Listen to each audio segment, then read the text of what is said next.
भगवान की असीम अनुकंपा और आज हम सभी अत्यंत ही मंगलमय बेला को प्राप्त हैं। यह चल रहा है महीना फागुन का और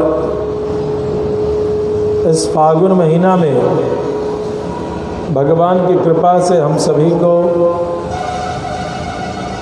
भगवान श्री वाल्मीकि मुनि द्वारा लिखित वाल्मीकि रामायण को सुनने का अवसर प्राप्त हुआ है। बिनु सत्संग विवेक न होए,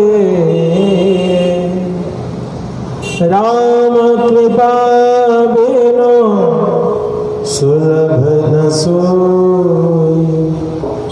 बिनु सत्संग विवेक न होई, राम कृपा बिनु सुलभ न सोई। भागवत बंधुओं, बिना सत्संग के विवेक की प्राप्ति नहीं होती। ध्यान देंगे, विवेक का मतलब क्या है? उचित अनुचित का ज्ञान, सत्य असत्य का ज्ञान, नित्य अनित्य का ज्ञान। बिना सत्संग के इसकी प्राप्ति नहीं होती। राम कृपा बिनु सुलभ न सोई।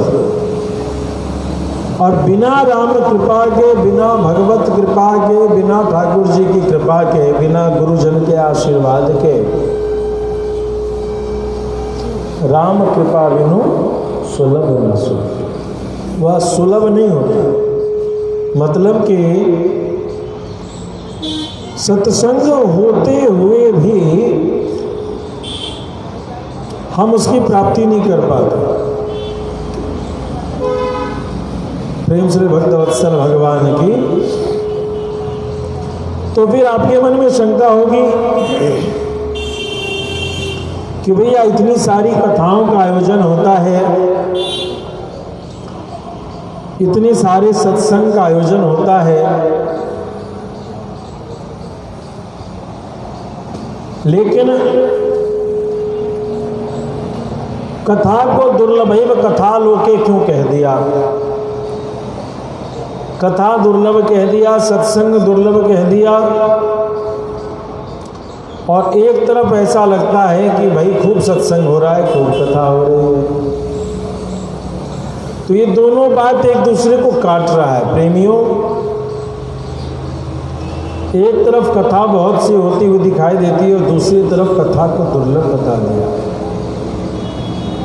ये दोनों में अंतर है। दोनों एक दूसरे को काट रहे हैं। लिखा कुछ और हो कुछ रहा है। तो अंतर क्या है? अंतर ये है कि या तो जो हो रहा है वो कथा नहीं हो रही है, या जहां कथा हो रहा है वहां हम जा नहीं रहे। कल एक महोदय मिले, मैं जो लोग मुझे एक महीने से देख रहे होंगे, मैं बात कम करना चाहता हूँ। अपनी बात रखिए बस। बाकी जो सेवक है भगवान के प्रति, यज्ञ के प्रति, मेरी बातचीत उन्हीं लोगों से होती है। बाकी मैं व्यर्थ का ज़्यादा लोगों से बातचीत नहीं करना चाहता, और उचित भी नहीं। आचार्यों को, विद्वानों को व्यर्थ की बातचीत करनी भी नहीं चाहिए। विद्वानों को ये बताया जाता है कि मितभाषी, बात कम किया कीजिए। लब लब बोलने से विद्वत्ता घटती है, सरस्वती का अपमान होता है। अब 2-3 घंटे तो यहाँ बोलते ही लगातार। अब इससे ज़्यादा क्या बात करें आपसे? 3 घंटे लगातार बोल ही रहे हैं, बाकी आप सुनाइए। बाकी तो जब आप सेवा में आएंगे, भगवान के सेवा में दिखेंगे, तो आपसे बात जरूर होगी। और नहीं तो भगवत कृपा से समाज के लिए कथा तो हो ही रही। अस्तु। तो संजोग से कल एक श्रीमान से बातचीत हुई, तो उन श्रीमान ने कहा कथा में रोचकता नहीं है, तो हमने बोला कथा में रोचकता क्यों खोज रहे हो, कथा क्यों नहीं खोज रहे हो? इतना कह करके मैं चलती। आए थे हरि भजन को, ओटन लगे कपास। आए तो हरि भजन के लिए प्यारे, लेकिन हम तो कपास ही धुलने में लगे और जीवन उसी में गुजार दिया। कम से कम कथा को मौज मस्ती से तो बचाओ, कथा को तो शुद्धता के साथ, प्रेम के साथ सुनो। अर्थात यह कथा मौज मस्ती के लिए नहीं होनी चाहिए। कथा गंभीर है। कथा विचलित व्याकुल मन को शांति प्रदान करती है। कथा जो मन में श्रद्धा जो भटकती हुई हो, भगवान के चरणों के प्रति जो भक्ति गुरु कृपा से, जो सेवा की प्राप्ति गुरु कृपा से हुई, उसमें भटकती हुई भाव हो, उसकी प्राप्ति कराए कथा। लेकिन हम भगवान का व्यवहार छोड़ करके हम इंसान के व्यवहार में उलझ जाते हैं, तो उससे बचना चाहिए। भगवत प्रति शरणागति, भगवत प्रति सेवा, इसी भाव में हमें रहना चाहिए। प्रेम से भक्तवत्सल भगवान की। तो कल हम सभी ने सुना कि किस प्रकार से श्री हनुमंतलाल जी महाराज उत्तर दिशा की ओर उछल रहे हैं, और जब उत्तर दिशा की ओर उछल रहे हैं तो जो अरिष्टगिरी पर्वत है, उस अरिष्टगिरी पर्वत पर से श्री हनुमंतलाल जी महाराज ने गर्जना करते हुए उछाला। उस गर्जना का परिणाम क्या हुआ कि वह पर्वत भी धराशायी हो गया, धड़ाम धड़ाम होकर गिरने लगा। वो पर्वत 30 योजन ऊंचा था, 10 योजन चौड़ा था, लेकिन श्री हनुमंतलाल जी महाराज ने जो उछाल मारा तो वह एकदम वहां धरती जमीन के बराबर हो गई, एकदम समतल भूमि हो गया। मतलब इतना बड़ा पर्वत जो है विस्फोट के साथ हो गया। अब आप सोचिए, उस पर्वत के बिल में रहने वाले जो पशु, जो सांप, जो नाग, जो अन्य लोग थे, वे क्या हुए? वे सभी पर्वत पर हनुमंतलाल जी महाराज के चढ़ने से, एक तरफ महेंद्राचल पर्वत से जब हनुमंतलाल जी महाराज राम जी की सेना की ओर से उस पार गए थे, तो उस समय किस पर्वत पर थे? महेंद्राचल पर्वत पर। और जब रावण की ओर से श्री राम की ओर आ रहे हैं तो उस जगह पर्वत का नाम है अरिष्टगिरी पर्वत। उधर से ऐसे आ गया, वह पर्वत धराशायी हो गया और श्री हनुमंतलाल जी महाराज उछल करके उस पार से आ रहे हैं। खूब गर्जना करते हुए श्री हनुमंतलाल जी महाराज आ रहे हैं। कभी बादलों के ऊपर, कभी बादलों के नीचे, कभी ये जो चिड़िया उड़ते हैं उनके लेवल से आ रहे हैं, कभी ये गिद्ध जहां उड़ते हैं उस ऊंचाई से आ रहे हैं। तो बादलों में, आसमान में ऊपर नीचे करते हुए श्री हनुमंतलाल जी महाराज अपनी पूंछ को हर्ष से हिलाते हुए बड़ी खुशी के साथ आगे बढ़ गए। अब उनकी इस गर्जना को सुन करके चल रहे हैं, उड़ रहे हैं, और बीच बीच में जय श्री राम, जय श्री राम, जय श्री राम, भर्जनम भव बीजानाम अर्जनम सुख संपदाम तर्जनम यमदूतानाम राम रामेति गर्जनम। जय श्री राम की उद्घोषणा करते हुए श्री हनुमंतलाल जी महाराज आ रहे हैं। साहब, इस गर्जना को सुन करके जांबवान आदि जो रीछपति हैं, बंदर हैं, भालू है, ये सभी बहुत प्रसन्न हो जाते हैं।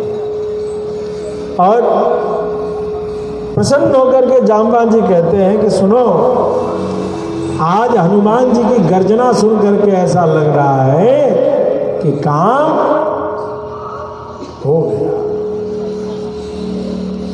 काम हो गया। बोल वीर बजरंग बली की। अब जैसे जामवान जी बूढ़े हैं, उन्होंने जैसे कहा कि काम हो गया, तो सारे बंदर काफी खुश हो गए, सारे प्रसन्न हो गए। और कोई किसी पेड़ के ऊपर चढ़ करके देख रहा है, कोई पहाड़ के ऊपर चढ़ करके देख रहा है। आप कहिएगा ऐसे देखने की क्या जरूरत है? अरे भैया, आज भी जो हवाई जहाज उड़ता है, और जब हवाई जहाज उड़ता हुआ आता है तो बादलों के भीतर से कभी कभी गुड़गुड़ गुड़गुड़ की आवाज आती है ना, हवाई जहाज ऐसे करके कभी कभी आवाज आती है। तो हनुमान जी महाराज की आवाज आई, देखा। और जब कोई इधर से देखता है, कोई नीचे से देखता है, कोई छत पे चढ़ के, जैसे आज भी बच्चे देखते हैं कि हेलीकॉप्टर आ रहा है, हवाई जहाज आ रहा है, तो जो उसको जहाँ समझ में आता है, वैसे ही बंदरों ने भी जिसको जहाँ समझ में आया वहाँ जा करके हनुमंत लाल जी महाराज को देखने की लीला सभी कर रहे हैं। और जब हनुमान जी पहुँचे, उनको सभी घेर करके खड़े हो गए। कोई फल ला रहा है, देखिएगा, उपाय नानी चादा या मूलानी च फलानी च प्रत्यर्चयन हरिश्रेष्ठम हरियो मारुतात्मजम। फल फूल लेकर के उनके पास जा रहे हैं। क्यों जा रहे हैं? फल फूल लेके क्यों जा रहे हैं? क्योंकि सीता जी का पता जब तक नहीं मिलेगा तब तक अनशन पर हैं सब लोग। यदि हनुमंत लाल जी महाराज ने उसमें से एक अंगूर भी उठा के ऐसे ले लिया, मतलब सभी समझ जाएंगे कि अब काम हो चुका है। अभी तो जामवान जी ने कहा वरदा, हनुमंत लाल जी महाराज खूब गर्जना कर रहे हैं, सब लोग जय जयकार कर रहे हैं। जामवान ने हनुमंत लाल जी महाराज से अंगद जी ने इन सब से दरस परस हुआ, तो हनुमान जी इन सभी को प्रणाम कर रहे हैं और कह रहे हैं, हे अंगद जी, मुझे दृष्टा देवी विक्रांत, मुझे माता सीता का दर्शन हो चुका है। अशोक वनिका संस्था दृष्टा सा जनकात्मजा, मैंने उन जनक नंदिनी का दर्शन अशोक वन में कर लिया है। अब यह जब सुना तो सब लोग खूब जय जयकार करने लगे, वीर बजरंग बली की। क्यों? क्योंकि राम जी की तो सीता का पता चला, ये तो एक कार्य हुआ, लेकिन इस कार्य के न होने पर सबके प्राण जो है खतरे में थे। तो सबको ऐसा लगा कि आज हमारे प्राण बच गए, और जानकी जी का पता चल गया, और हमें युग युग तक मिलने वाले यश की प्राप्ति हुई। इतिहास में लिख लिया जाएगा कि रावण जैसे दुर्दांत भयानक ब्रह्म राक्षस के पास हमारा जो लाडला हनुमान है, बजरंगी है, उसने जानकारी ले लिया है, और जानकारी ले करके आया है कि बहुत बड़े पराक्रम का कार्य, बहुत बड़े बुद्धि का काम, बहुत बड़े शौर्य का काम है, बहुत बड़े चतुराई का काम है, बहुत धीरज का काम है, जिसमें ज्ञान और बल दोनों की आवश्यकता थी। इन दोनों में परिपूर्ण से हनुमंत लाल जी महाराज ने इन कृत्य को किया, करके दिखाया है। इसलिए सभी जय जयकार कर रहे हैं। माता सीता वहाँ पर उपवास से थकी हुई हैं, दुबली देखने में मिल रही हैं। मुझे माता सीता का दर्शन हो गया, हो गया, हो गया। सब लोग जय जयकार कर रहे हैं, सब लोग जय जयकार कर रहे हैं। अंगद जी ने कहा, मन सत्ते वीर्य न ते कश्चित समो वानर विद्यते यदा प्लुत्य विस्तीर्णम सागरम पुनरागता। ये हनुमान सच कहो तो तुम्हारे जैसा वीर दूसरा कोई नहीं है, जो तुम उस पार भी गए और उस पार जा करके सब कुछ जानकारी लेकर के सकुशल इस पार जो चले आए हो, तो यह बहुत अच्छी बात है। इस प्रकार से श्री हनुमंतलाल जी महाराज की सभी प्रशंसा करते हैं। सब लोग उनके बारे में क्या हुआ, कैसे उस पार गए और कैसे क्या क्या कृत्य को किया, इन सब चीज़ की जानकारी सब लोग पूछ रहे हैं। बोले भक्तवत्सल भगवान की। तो मन को शांत करने के लिए तो तत्क्षण बता दिया। किसी भी बात को करने का दो तरीका ऐसा है। एक तरीका है कम शब्दों में सारी व्याख्या, और दूसरा तरीका है विस्तार पूर्वक। तो किसी भी बात को कहने के दोनों तरीका को जानना चाहिए, और किसी भी बात को समझने के भी दोनों तरीके को जानना चाहिए। अब कहने वाला तो संक्षेप में कह रहा हो, लेकिन आपको पड़ी है बीमारी लंबा चौड़ा गप करने की, तो ठीक नहीं है। कुछ बातों को इशारे से और कुछ बातों को समय हो तो विस्तार से। अब जांबवान जी बूढ़े हैं ना, प्रश्न ये था, शंका ये थी कि जांबवान जी से पूछ करके गए कि मुझे क्या करना है। जांबवान मैं पूछो तो ही उचित सिखावन दीजो मोई, इतना करो तात तुम जाई सीता कह सुधी। सीता जी की जानकारी लेके आ जाओ। ये जानकारी तो मिल गई तो जांबवान जी ने किया है, लेकिन काली सीता जी को खोज के लाए हो कि और भी कोई जानकारी लेके आए हो? क्योंकि सीता जी तो अभी साथ में है नहीं।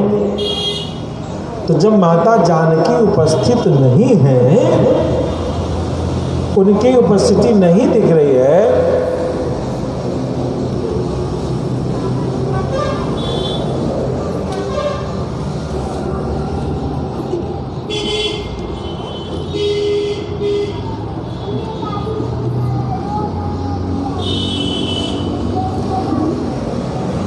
माता जानकी की जानकारी तो मिल गई, लेकिन माता जानकी आई नहीं है। जब ऐसी बात है तो फिर आगे के भी कुछ बातों को पूछ के देख लिया जाए। तो जांबवान जी ने पूछा, भैया सही से बताओ क्या क्या घटना घटी, कैसे कैसे क्या हुआ, हम लोगों को किष्किंधा जाकर के कौन कौन सी बात बतानी है और कौन कौन सी बात को छिपाना चाहिए। यश्चार्थस्तत्र वक्तव्यो गतै अस्माभि आत्मवान रक्षितव्यम च यत्तत्र तद भवान व्याकरोतु न विस्तार पूर्वक बताओ। क्यों?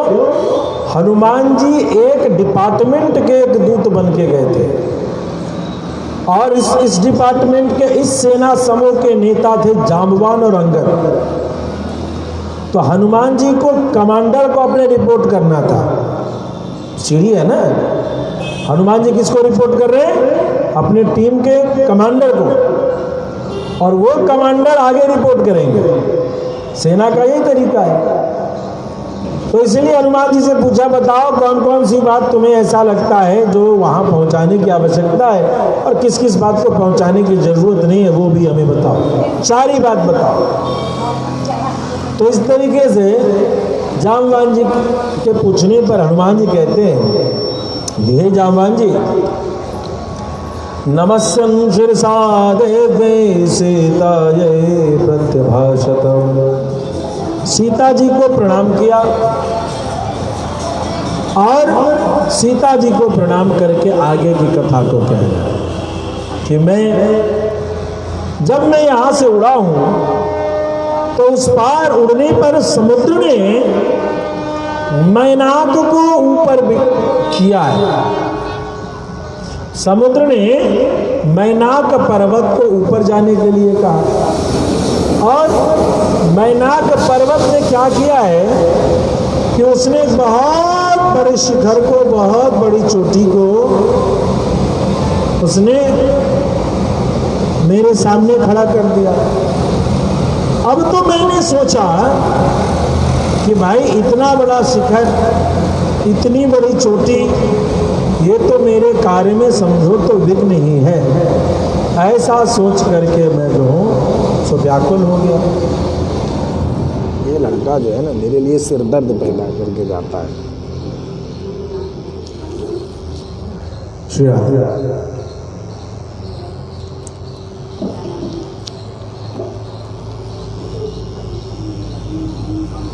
ये भैया थोड़ा इधर आना, ये अनाड़ी लड़का है ये।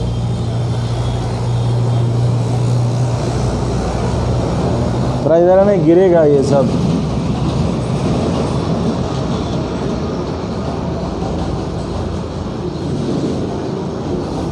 इसको सही से खींचो तो ये आड़ा तिरछा रखा है, इसको आगे पकड़ के खींचे टेबल पर, टेबल से नीचे रखा हुआ है। हाँ ये गिरेगा, उठा के रखना पड़ेगा। उठाइए उठाइए, हाँ सीधा कीजिए।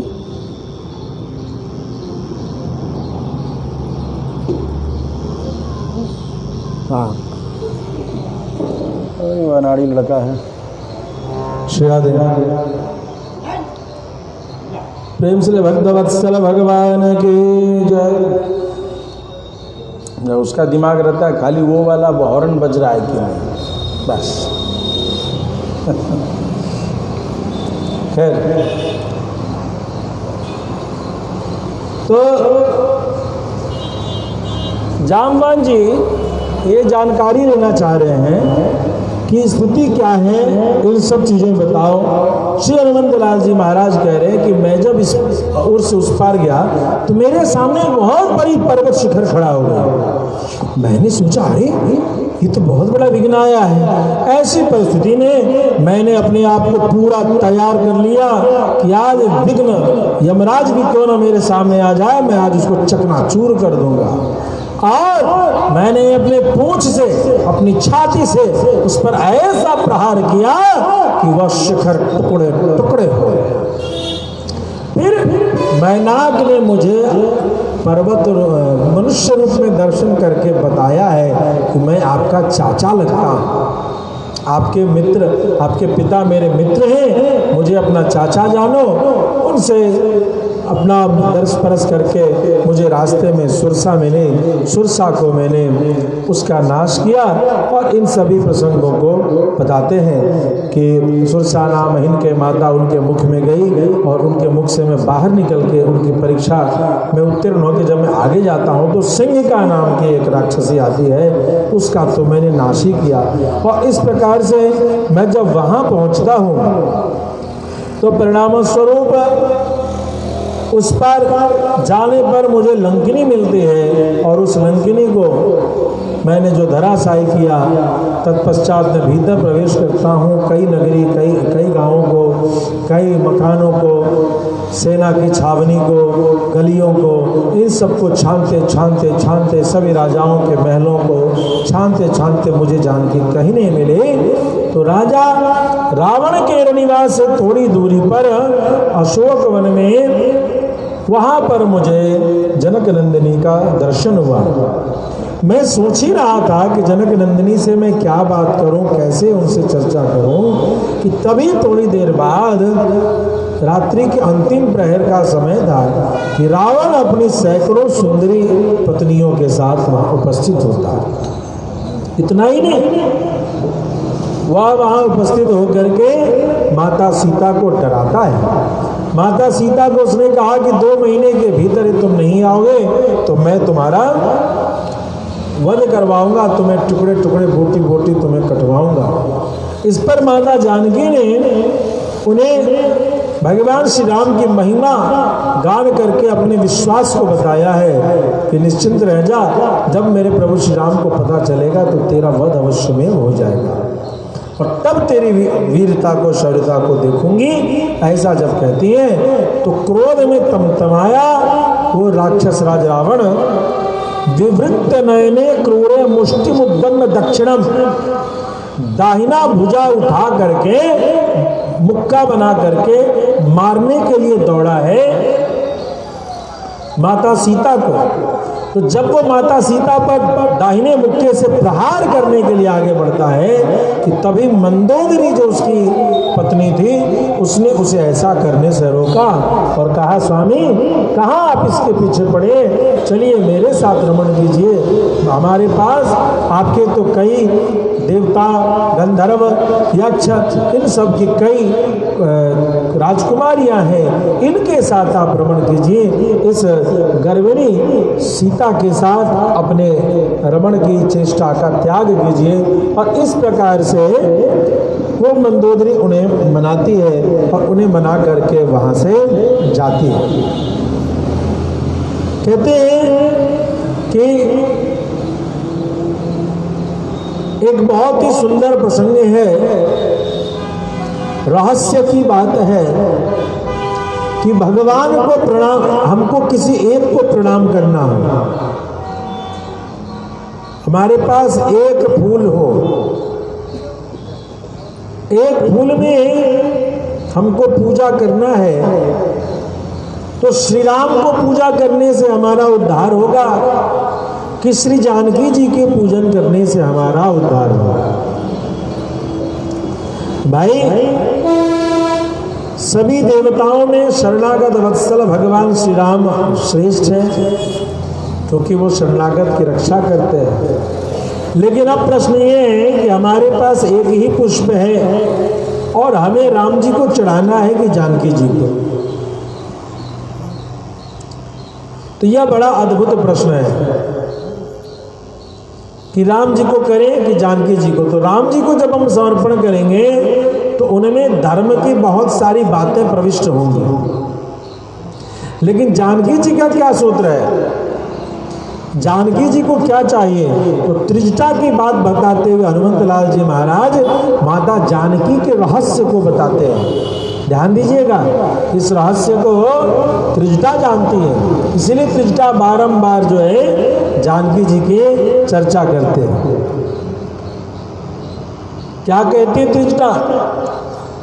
कह रहे मैंने एक सपना देखा और उस भयानक सपने में मैंने बहुत सारी घटनाओं को देखा जिससे ऐसा लगता है कि रावण का अमंगल होने वाला है, लंका का अमंगल होने वाला है। और मैंने जो सपने देखे उन सपनों का यही परिणाम है कि यह जो दुखिनी है, यह जो दुख से आज दुख से घायल है, बहुत दुखी है देवी, पीड़ित है, चिंतित है, रोती रहती है, इस देवी का शीघ्र ही भाग्योदय होने वाला है, इसे शीघ्र ही परम सुख की प्राप्ति होने वाली है। मतलब सीता की मुक्ति अवश्य में होगी और इसके पति इसे यहाँ से छुड़ा के ले जाएंगे, ऐसा मैंने सपने में देखा है।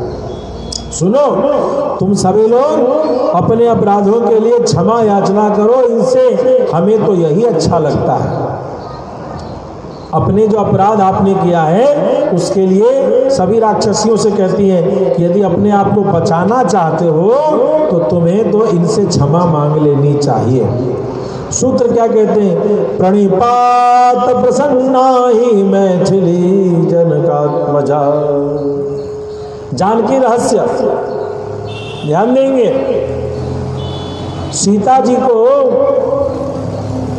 समझने का अद्भुत रहस्य त्रिजटा बताती है। सीता जी क्या है, सीता जी को प्रसन्न कैसे करें?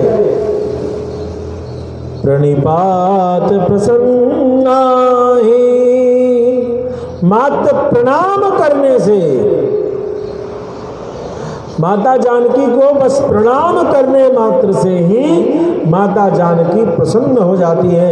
अलमेशा परित्रातुम राक्षसो महतो भयात्। वह मिथिलेश नंदिनी जानकी प्रसन्न हो जाएंगी और महान भय से हमारा रक्षा हो जाएगा।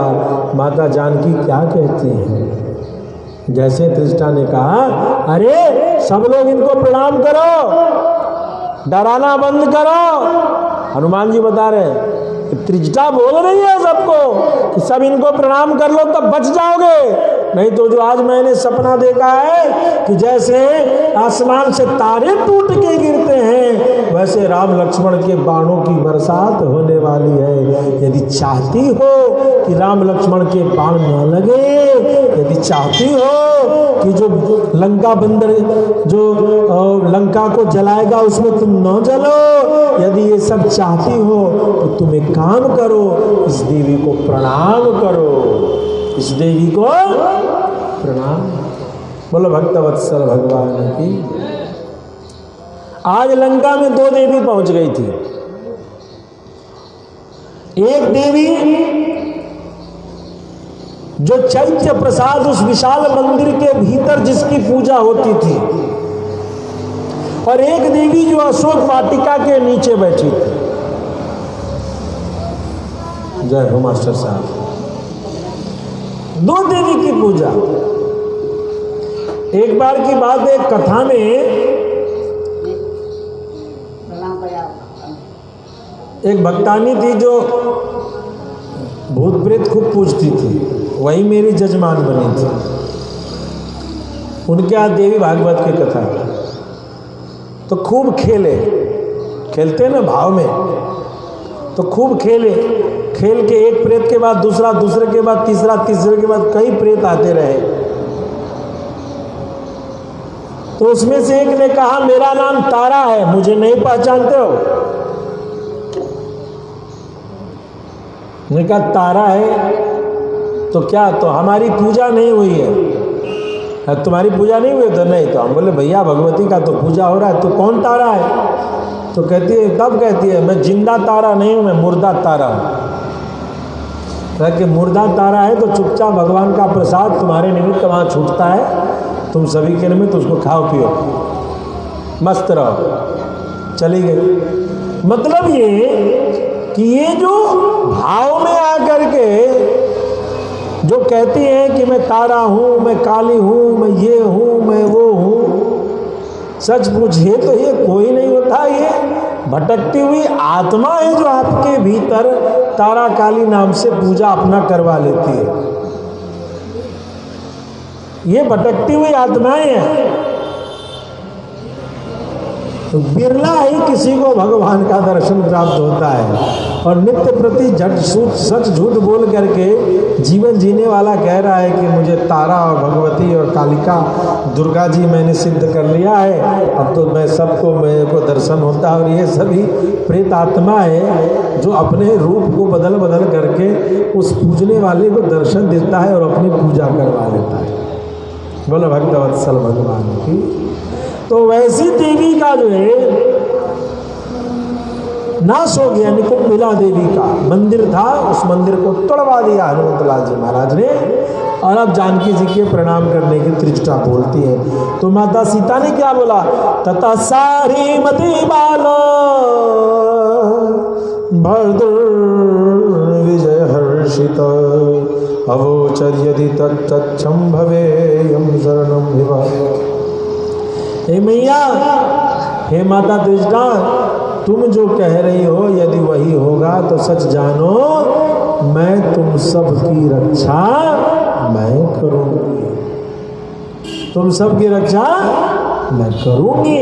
तुम्हें किसी प्रकार से भयभीत नहीं होना चाहिए। सिया जी के पैरों में, आइए कुछ भाव हम आज सवेरे लिख रहे थे माता जानकी के चरणों को समर्पित। अभी पूरा तो नहीं हुआ है लेकिन जो भी है माता को सुनाया जाए। सिया जी के पैरों में झुमझुम बाजे पैजनिया हो, सिया जी के पैरों में झुमझुम बाजे पैजनिया, रुनझुन बाजे रुनझुन बाजे रुनझुन बाजे रुनझुन बाजे रुनझुन बाजे पैजनिया,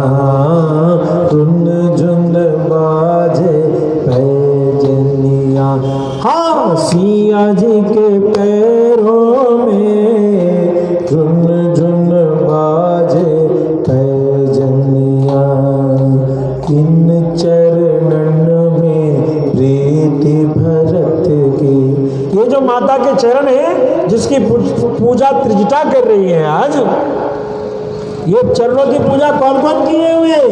इन चरणन में प्रीति भरत की, इन चरणन में प्रीति भरत की।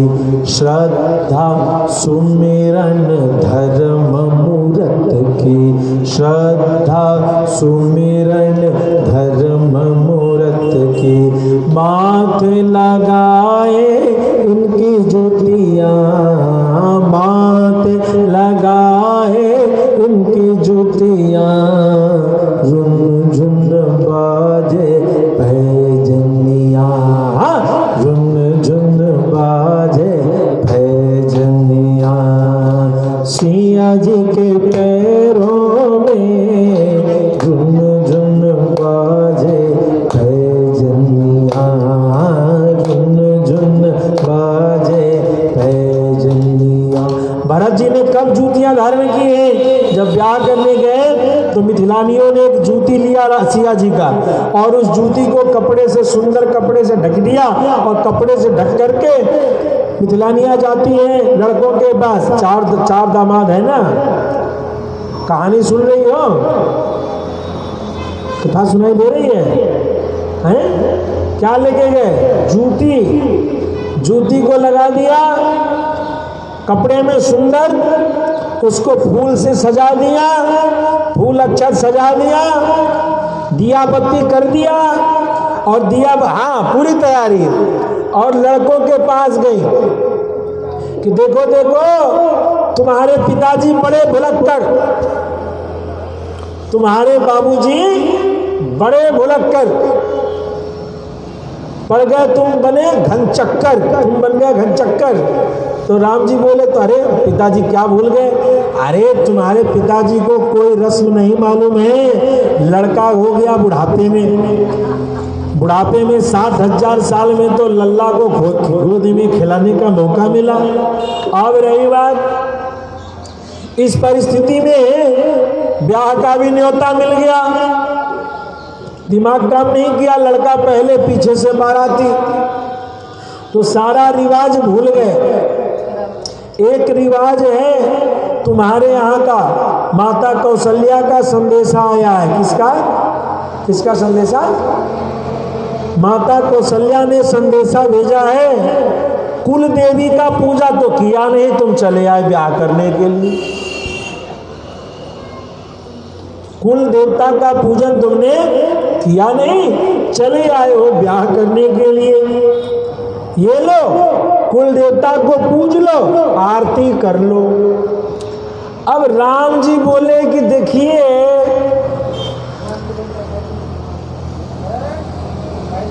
गुरुजी बोलेंगे तो करेंगे, गुरुजी बोलेंगे तो करेंगे। तो राम जी तो गुरुजी के पीछे से चलने वाले चुप हो गए, चक्कर में पड़ गए भरतलाल जी। कौन पड़ गए? भरतलाल जी सीधे साधे।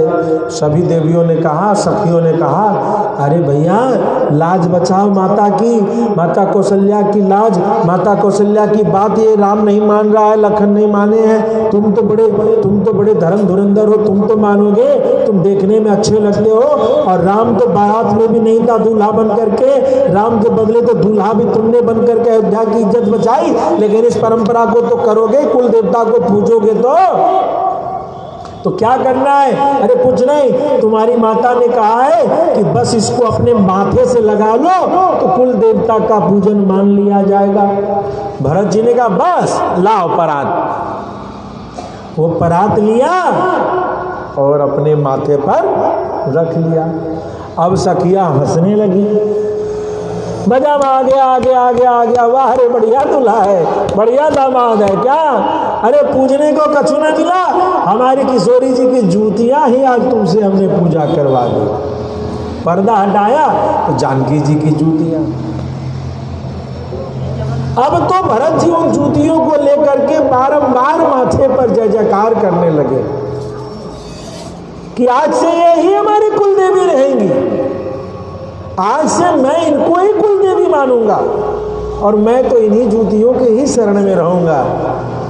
यही स्थिति इन चरणन में प्रीति भरत की, इन चरणन में प्रीति भरत की, श्रद्धा सुमिरन धर्म मूरत की, श्रद्धा सुमिरन धर्म मूरत की, माथे लगा है इनकी जूतियाँ, माथे लगा है इनकी जूतियाँ, रुंझुन बाजे पैजनिया, रुंझुन बाजे पैजनिया, हाँ सिया जी के पैरों में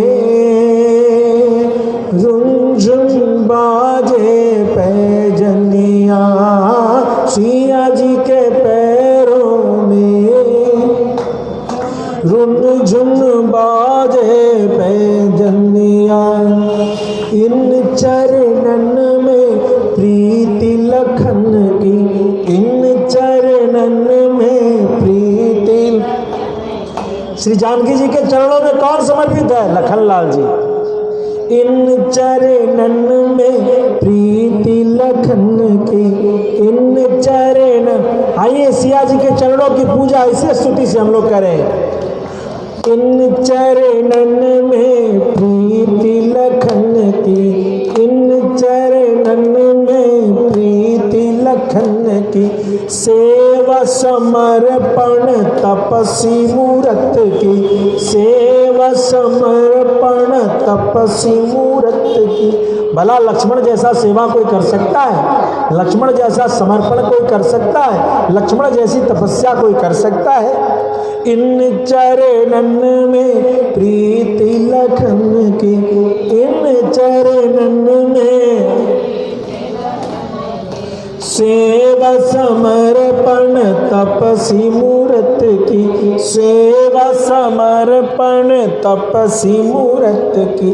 ध्यान लगाए इनकी नुपुरिया, ध्यान लगाए इनकी नुपुरिया, रुनझुन बाजे पैजनिया, रुनझुन बाजे पैजनिया, हाँ सिया जी के पैरों में रुनझुन बाजे पैजनिया, सिया जी के पैरों में रुनझुन बाजे पैजनिया। अरे लखन लाल जी तो माता के चरणों को ही ध्यान लगाए रहते थे, इसीलिए उन्हें कोई आभूषण नहीं समझ में आया। कहा कि हाँ ये जो नूपुर है, ये नूपुर मैं देखता रहता हूँ, ये नूपुर माता जानकी के।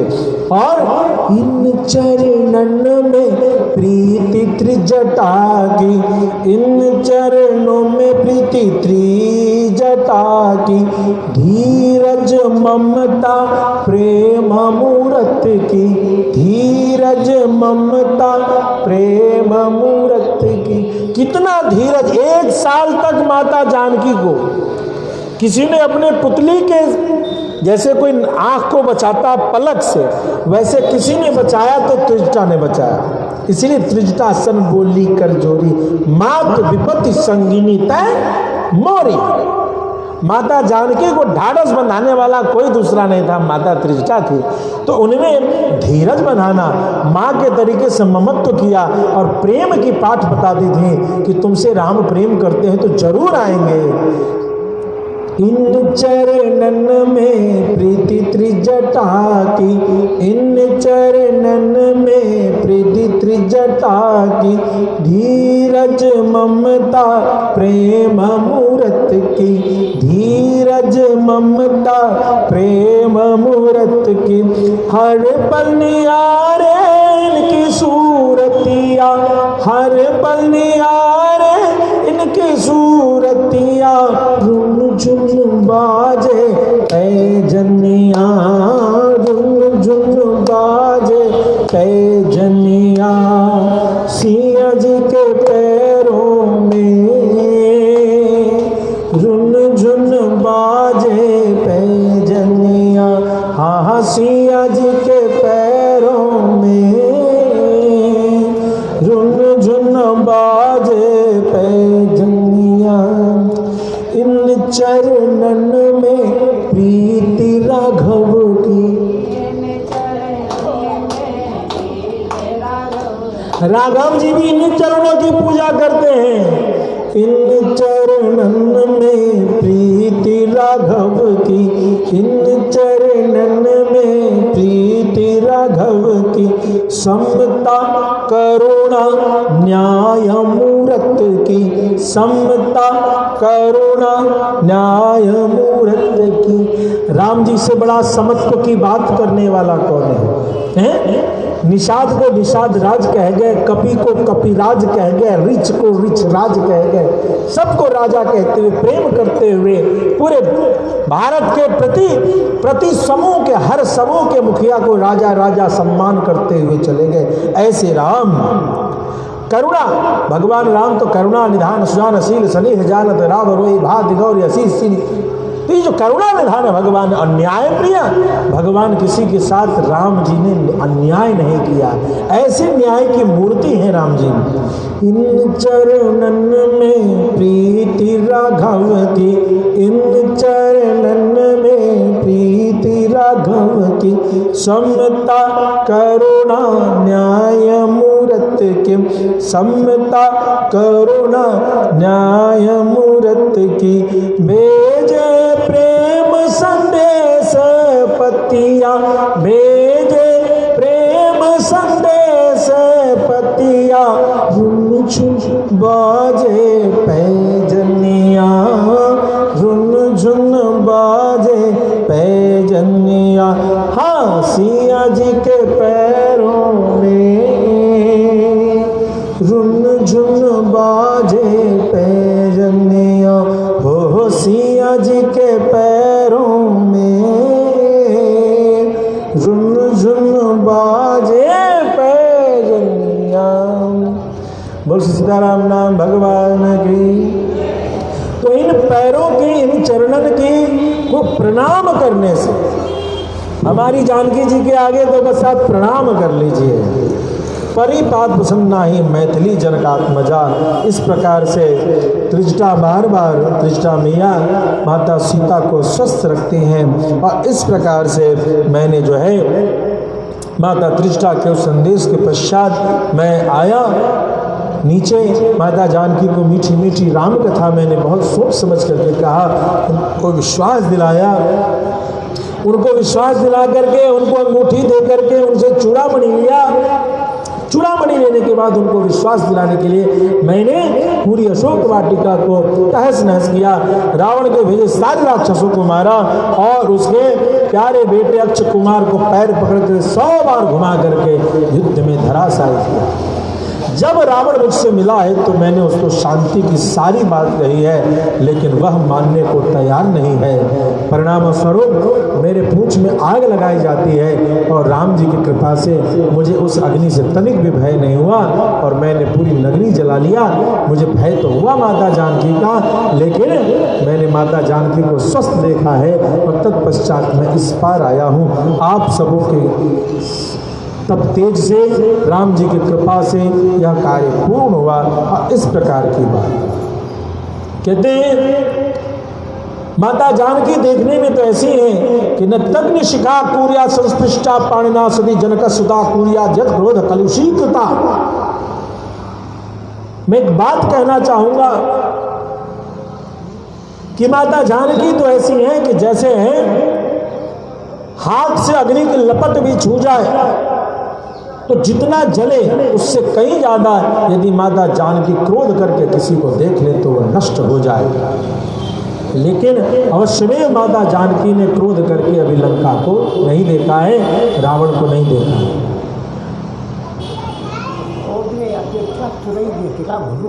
वो उसको रंजीत को बोलिए। प्रेम से भक्तवत्सल भगवान की। तो इस प्रकार से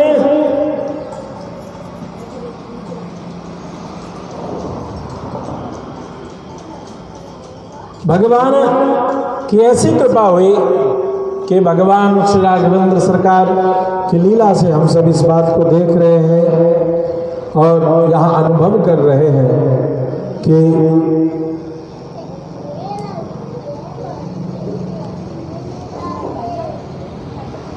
यहाँ हाँ, तो वो बता रहे हैं कि किस प्रकार से मैंने लंका को जलाया और जला करके वहाँ पर मैंने अपना परिचय दे दिया कि मैं राम लक्ष्मण का दूत हूँ, मैं उनका दूत हनुमान हूँ और इस प्रकार से मैं ऐसा हूँ। यह सब कार्य करके मैं इस पार चलाया हूँ।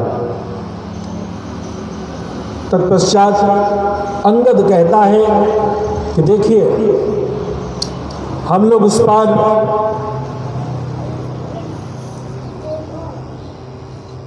जब जा रहे हैं तो सिर्फ सीता जी का संदेशा लेकर के ही क्यों जाए? क्यों नहीं हम सभी, जब अकेले हनुमान ने इतने सारे कृत्य किया है तो हम सभी लोग मिल करके उन्हें मुक्ति लेकर के ही चले आए, रावण को दंडित कर दें, प्रधान राक्षसों का वध कर दें और सीता को मुक्त करके ही उनको लेकर के चलें। जामवान जी ने कहा कि देखिए ऐसा है कि जो हमें निर्देश मिला है मात्र जानकी का पता लगाने के लिए, आगे क्या उचित है अनुचित है वो कार्य हम सभी राम जी और सुग्रीव जी पर छोड़ते हैं। ऐसा सोच करके श्री जामवान जी आदि लोग सब लोग मिल करके निर्णय करते हैं कि अब हमें वहाँ से आगे बढ़ना चाहिए। बंदरों में काफ़ी उत्साह है और इस प्रसन्नता के कारण रास्ते में एक मधुवन है। वो लोग जो वहाँ से समुद्र किनारे से लौट रहे हैं ऋषिमुख पर्वत पर, तो रास्ते मधुवन पड़ा, जिस वन में कई पेड़ों पर बहुत सारे मधुमक्खी के छत्तों ने मधु लगा रखा है। उस मधुवन में जब ये लोग पहुँचते हैं तो उस मधुवन में पहुँच करके इतने उत्साह के साथ खूब फल तोड़ रहे हैं। कोई इसमें चढ़ करके मधुमक्खियों को हटा करके मधु शहद पी रहा है। इन सभी कृत्यों को देखने सुनने को अपने को मिल रहा है। वहां जब ऐसी स्थिति हुई तो वहां दधिमुख नामक जो है एक बंदर है जो उसकी रक्षा करता है। वो मामा है सुग्रीव का। दधिमुख के हरि निसट सट जामवंत बलरासी। दधिमुख ने देखा, कह रही है ऐसे ऐसे परेशान कर रहा है, ऐसे ऐसे बंदर लोग मिल करके उजाड़ रहे हैं। तो रक्षक लोग गए हैं। अब रक्षक लोग जब गए हैं उनको निवारण करने के लिए हनुमंत लाल जी महाराज ने कहा खाओ खाओ तुम लोगों को जो मन है अब खाओ, अब तो काम हो गया, अब उपास करने की जरूरत नहीं है। इस तरीके की बात। दधिमुख को देखा, दधिमुख के सारे बानर दूत को, बानर सेना को पीट पाट के धराम धुरुम करके हनुमान जी महाराज ने कृपा कर दी, बंदरों ने कृपा कर दी। अब वो दौड़े दौड़े सुग्रीव के पास आए। सुग्रीव के पास जब आए, जा करके सुग्रीव के चरणों में पड़ रहे तो सुग्रीव उठा रहे, उठो उठो क्या बात है, क्या परेशानी हो गई वहाँ, हमें बताओ इस बारे में।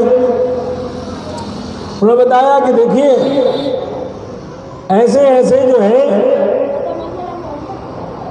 हनुमान, अंगद, जामवान के रहते हुए उनकी सारी सेना जो है मधुवन को नष्ट कर रहे हैं और मधुवन में जगह जगह उत्पात मचा रखे हैं। इस बात को सुनकर के सुग्रीव प्रसन्न होते हैं, बोलते हैं कोई बात नहीं, मैं समझ गया भाई, जिस दल के नेता जामवान हैं, अंगद हैं और जिस दल के अधिष्ठाता मूल रूप से उसके सारे कार्य की जिम्मेदारी लेने वाले हनुमान जी हैं, अवश्य में उन्होंने कार्य कर लिया है, तो उनको जो जैसा मन है मधुवन में वैसा करने दीजिए, आप उनको विघ्न न दीजिए और उन्हें कहिए कि भरपेट भोजन करके फिर हमारे पास आएं और हमें बताएं क्या कैसी स्थिति है। तत्पश्चात वो सभी लोग भोजन आदि करके भगवान के पास आते हैं, सुग्रीव जी के पास आते हैं। हनुमंत लाल जी महाराज भगवान के पास जा करके भगवान के श्री चरणों में उन्होंने प्रणाम निवेदन करते हुए कहा है, हनुमान स महाबाहु प्रणम्य शिरसा ततः नियतामक्षताम देवीम राघवाय निवेदयत्। सीता पातिव्रत्य के कठोर नियमों का पालन करते हुए शरीर से सकुशल है। जो प्रभु श्री राम, मैंने माता जानकी का, मैंने देवी सीता का दर्शन किया है, आप निश्चिंत रहें, वो सकुशल है, इस प्रकार का संदेश देते हैं। भगवान श्री राम हनुमान जी से बातों को सुन करके बड़े ही प्रसन्न हैं और उन्होंने कहा कि बताओ और क्या क्या बात है। सारी कथा, सारी बात वहाँ की चर्चा सुनाते हैं, किस प्रकार से मैं गया और मैंने मुद्रिका दिया और किस प्रकार से माता जानकी ने मुझे चूड़ामणि आदि दिया है, इन सब चीज़ों को उन्हें सुनाते हैं और चूड़ामणि उन्हें प्रदान करते हैं कि प्रभु ये रहा वो चूड़ामणि जो माता जानकी ने दिया है। चूड़ामणि जो है, चूड़ामणि का मतलब क्या है? माथे में जो स्त्रियां जो वेणी लगाती हैं, जूड़ा लगाती हैं और उसमें सजाने के लिए, वर्तमान में तो प्लास्टिक का मिल जाता है, हेयर क्लिप सब, या क्या उसको कहते हैं, चाप, लेकिन वो उस समय मणियों का था। उनको जैसे प्रभु श्री राम को मिला वैसे उसको देख करके प्रभु श्री राम बड़े प्रसन्नचित्त हो जाते हैं, बड़े आनंदित होते हैं और कहते हैं, हनुमान आज इस चूड़ामणि को देख करके मुझे तुमने पुरानी याद दिला दी कि मेरे ससुर राजा जनक ने विदाई के समय जानकी को आशीर्वाद स्वरूप में यह चूड़ामणि उसके माथे में लगा करके दिया और यह चूड़ामणि समुद्र से निर्मित है, समुद्र से निकला हुआ है। किसी यज्ञ में संतुष्ट होकर के बुद्धिमान इंद्र ने राजा जनक को यह भेंट किया था और इस चूड़ामणि को देख करके मुझे विवाह की याद, मेरे पिता की याद, मेरे ससुर की याद, सीता की विशेष रूप से मुझे उसकी स्मृति हो आई है। तुमने जहाँ मेरी उस जानकी को देखा है, ये हनुमान, क्या तुम मुझे वहाँ नहीं पहुँचा सकते? मुझे शीघ्र ले चलो। इस चूड़ामणि को देखने के पश्चात अब मुझे एक पल भी यहाँ रहने की इच्छा नहीं है। भला मेरे रहते सीता को इतना कष्ट हो रहा है, मैं इसे कैसे स्वीकार करूं? मुझे तत्क्षण वहाँ ले चलो। बताओ तो सही, हमारी सीता ने हमारे बारे में क्या कहा है, उसकी क्या अपेक्षाएं हैं, वो क्या चाहती है, ये मुझे खुल करके बताओ। इस तरीके की बात को भगवान श्री राम हनुमंत लाल जी महाराज से कहते हैं। प्रेम से भक्त वत्सल भगवान की। अब हनुमंत लाल जी महाराज ने जब ऐसी बात कही तो परिणाम ये हुआ, भगवान श्री राम पूछते हैं बताओ, और भी सारी बातों को श्री हनुमान जी आगे बताना शुरू करते हैं कि देखिए, उन्होंने एक प्रसंग की याद दिलाई है और कहा है आपसे कि हे प्रभु, आप याद कीजिए उस प्रसंग को कि जब वह कौवे के रूप में जयंत आया है और उस जयंत ने आ करके चोंच मारी है, उस जयंत ने आ करके चोंच मारा है, बार बार हटाए पर भी नहीं हटता, तो उसके पंजों में मेरे शरीर से निकले हुए खून को देख करके आपने कुशा को अभिमंत्रित करके उस पर छोड़ दिया था और इस प्रकार से ऐसी स्थिति देखने को मिली। वो ब्रह्मास्त्र से कहाँ गया, वो मंत्र कहाँ गया, क्या उसका उपयोग आप नहीं करेंगे? इस प्रकार की बात को माता जानकी ने आपके प्रकार और कहा है कि अर्थात वह बाण अब क्यों नहीं उपयोग किया जा रहा है। सीता जी के बारे में इन सारी बातों को सुन करके भगवान श्री राम अत्यंत दुखी हो रहे हैं। माता सीता आपके पराक्रम पर विश्वस्त हैं और आपके पराक्रम पर विश्वस्त होकर के माता सीता बार बार आपके शौर्य की गाथा गाती हैं, आपकी चर्चा करती हैं कि मेरे प्रभु श्री राम के समक्ष युद्ध में कोई भी खड़ा नहीं हो सकता।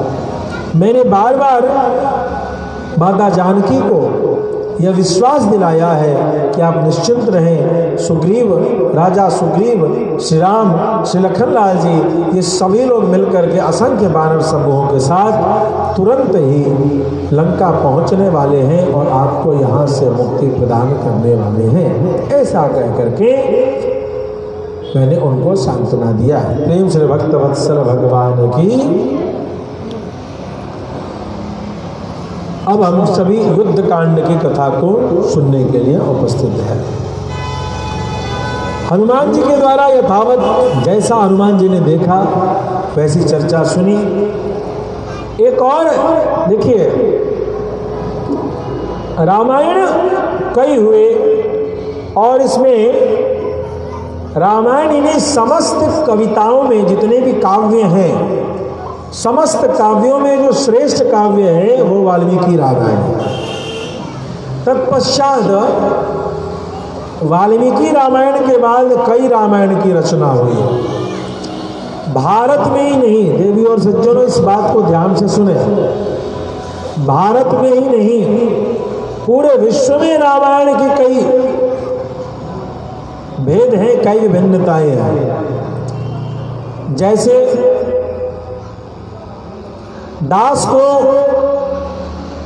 असामी रामायण पढ़ने का अवसर प्राप्त हुआ है।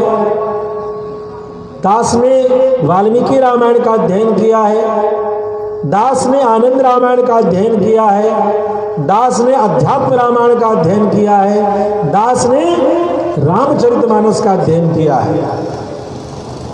और भी कई जगहों से रामायण की कथाओं को सुनने पढ़ने का अवसर मिलता है। रामायण बहुत विशाल ग्रंथ है। कन्नड़ भाषा में रामायण है, अलग अलग भाषाओं में कई रामायण हैं। इन सभी रामायणों में राम जी पर इतनी लिखी गई है, इतनी लिखी गई है, हर कवि ने रामचरित्र लिखा है। और इतना ही नहीं, एक और रामायण जो आपके बीच आ नहीं पाती है वो रामायण जो श्रीमद् भागवत के भीतर रामायण भी है। श्रीमद् भागवत की कथा में आप राम कथा नहीं सुन पाते। सुनते हैं क्या? नहीं सुन पाते, क्योंकि राम कथा में आप चढ़ौआ कम चढ़ाते हैं। सब व्यास जी चढ़ौआ के चक्कर वाले राम कथा से दूर भागते जा रहे हैं। एक्चुअली वो व्यास नहीं है, एक प्रोग्राम परफॉर्मर है। एक प्रोग्राम कार्यक्रम करना है और अपना खर्चा निकालना है। सत्य तो ये है कि श्रीमद् भागवत के भीतर भी रामचरित्र है, लेकिन उसको कहने से व्यास जी लोग आगे हट जाते हैं। श्रीमद् भागवत में सारे 24 अवतार की कथा है, लेकिन एक कहावत है, अंधा गुरु बहरा चेला मांगा गुड़ तो दिया ढेला। गुरु भी अंधा, चेला भी बहरा। चेला को कुछ सुनना नहीं है, गुरु को कुछ देखना नहीं है। तो ऐसी स्थिति में ऐसे जो अप्रशिक्षित, अमर्यादित, असाधु लोग जो व्यासपीठ पर बैठ गए हैं, उनके कारण आज व्यासपीठ को खतरा है कि पूरी कथा हो जाती है लेकिन 24 अवतार का नामकरण भी सुनने को नहीं मिलता है। तो कथा कौन सुनावे भैया? गीत गाने से तो चढ़ौआ मिलता है, कथा करने से क्या मिलता? आरती में सिक्का मिलता है। तो सिक्का किसे चाहिए? सबको चाहिए बढ़िया। तो आप सभी सुधर जाइए। अब व्यासपीठ आपके कारण बिगड़ रही है, क्योंकि शुद्ध कथा कहने पर आप उस व्यास को आर्थिक रूप से सहयोग नहीं करते हैं। परिणाम बेचारा क्या करेगा?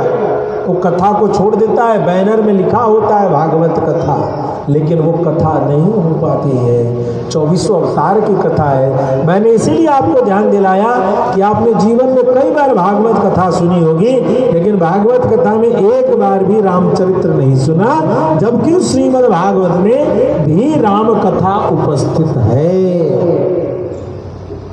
बिरले कोई व्यास जी कभी कर दे तो कर दे। तो आप लोग थोड़ा सुधरिए और शुद्ध सनातन कथा को सुनने की चेष्टा कीजिए।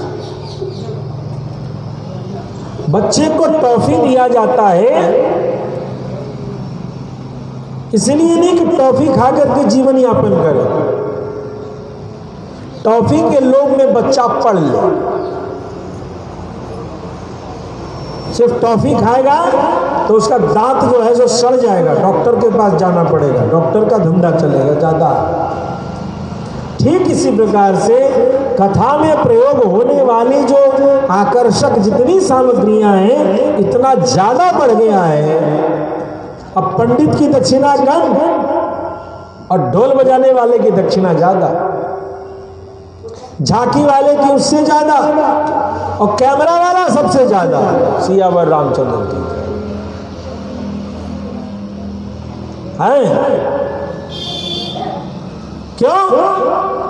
ये क्या बता रहा है? ये बता रहा है कि पंडित जी जो पाठ करेंगे, पूजा करेंगे, उसके लिए ही आयोजन नहीं हो रहा है। ये धन का वर्धन, धन ही सम्मान बताता है ना। कोई चीज, आप तो किसान हैं, कोई दाल सस्ती या कोई सब्जी सस्ती या महंगी क्यों है? कोई कपड़ा सस्ता या महंगा क्यों है? एक जूता का 50 रुपया, एक जूते का 5000 क्यों है? क्योंकि अच्छा है तो महंगा, लोकल है तो सस्ता। ठीक इसी प्रकार से ये जो आप लोगों ने जो अर्थव्यवस्था बना रखा है कि पंडित जी को ठग लो और नचनिया बजनिया गवनिया को ज्यादा दो, कैमरा वाले को ज्यादा दो, उसके कारण हो क्या रहा है कि वास्तविक ज्ञान का ह्रास हो रहा है और हम इन्हीं श्रृंगार को ही कथा समझ रखे, जबकि ये सहायक चीज है। दूल्हा कोई और है, बाराती कोई और है। बाराती यदि दूल्हा से जाकर ज्यादा सज के जाएगा तो शोभा थोड़ी बनेगी। बाराती को दूल्हे से थोड़ा कम सजना चाहिए। लेकिन स्थिति यह है कि जो मूल धर्म की बात है, पूजा पाठ जो मूल है, वो सिसक रहा है, वो सिसका हुआ सा है, और जो सहायक बाराती है वो खुल के है। अतः कथा को सुनते समय बड़ी ध्यान से सुने। बहुत सी नई चर्चा आपको सुनने को मिलेगी। संसार के जितने भी कवि हुए हैं उन सब ने राम पर जरूर लिखा है। राम एक ऐसे नायक हैं जिन राम के प्रति सबने कवियों ने सभी ने कलम चलाई है। इसलिए राम को पढ़ना बहुत कठिन है, राम को जानना बहुत कठिन है। आइए हम सभी युद्ध कांड की कथा में प्रवेश करें। प्रेम से भक्तवत्सल भगवान की। हनुमान जी किस बात को सुन करके भगवान श्री राम बहुत प्रसन्न हुए। उन्होंने भी कहा कि हे हनुमान, इस कठिन समुद्र को तुमने पार कर लिया है, तुमने बहुत बड़ा काम किया। और यहाँ पर जो सेवक, सेवा भाव, देखिए सेवा भाव को समझना बहुत जरूरी है। बिना सेवा भाव के कलयुग में उद्धार होना मुश्किल है। यदि आप भजन पूजन कर रहे हैं और आप में सेवा भाव नहीं है तो आप धर्म को नहीं समझ पाए।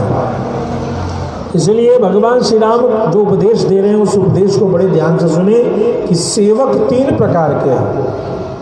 यो ही भृत्यो नियुक्ता सन भर्त्रा कर्मणि दुष्करे कुर्या तदनुरागेन तमाहु पुरुषोत्तमम।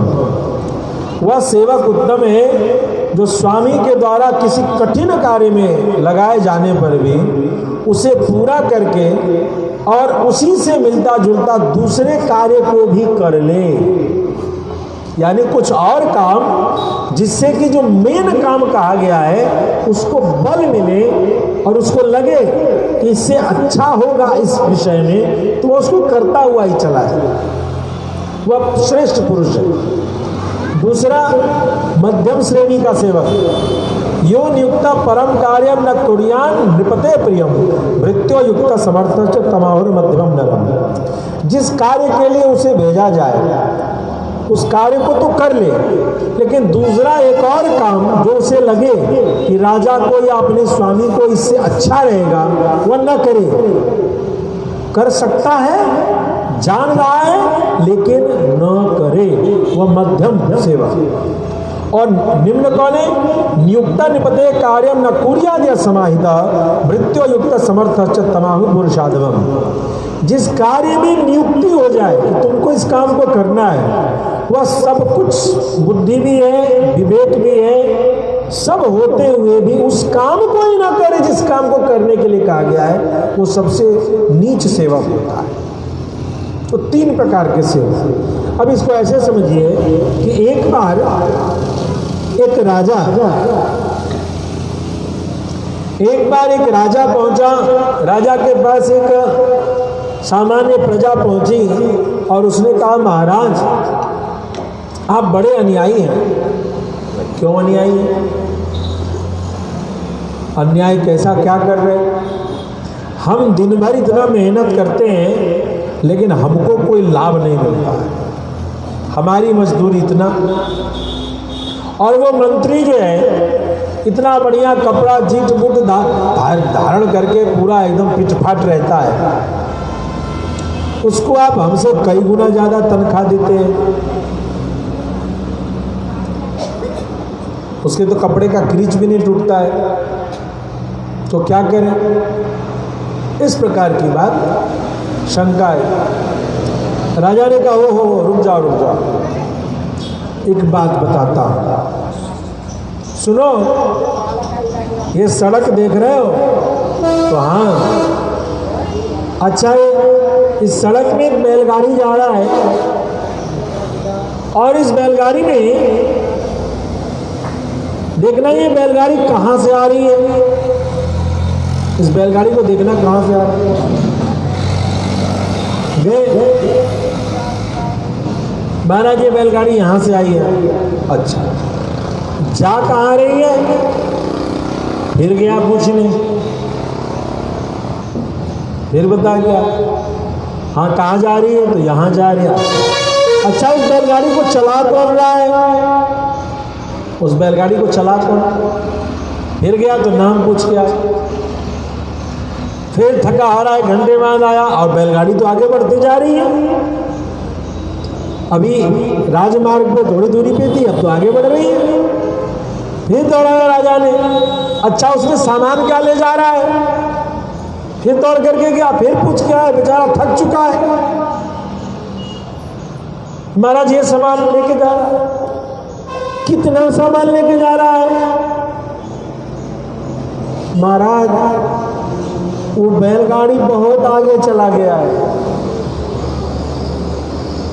सवेरे से मैंने कुछ खाया पिया भी नहीं है,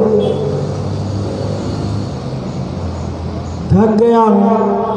अच्छा रुको भाई, इसको भोजन करो। ठीक, कल फिर आना, तुम्हारी बात का जवाब कल देंगे। आज तो मेरा काम हो गया, देखना था वो बैलगाड़ी को। कल फिर आया, आज उसको काम नहीं दिया गया। इसका बैठो यहीं पर। मंत्री जी आए। मंत्री जी, इस सड़क पर एक बैलगाड़ी जा रही है, देखिए तो। कहाँ से आ रही है? जी महाराज थोड़ी देर में बताता हूँ। मंत्री जी गए, आए, नजदीक में ही था, मिल के चले आए। कहाँ से आ रही है? वहां से आ रही है। कहाँ जा रही है? वहां जा रही है। कौन चला रहा है? भल्ला नाम है उसका, उसका बेटा है। अच्छा, सामान क्या लेके गया है? तो इतना।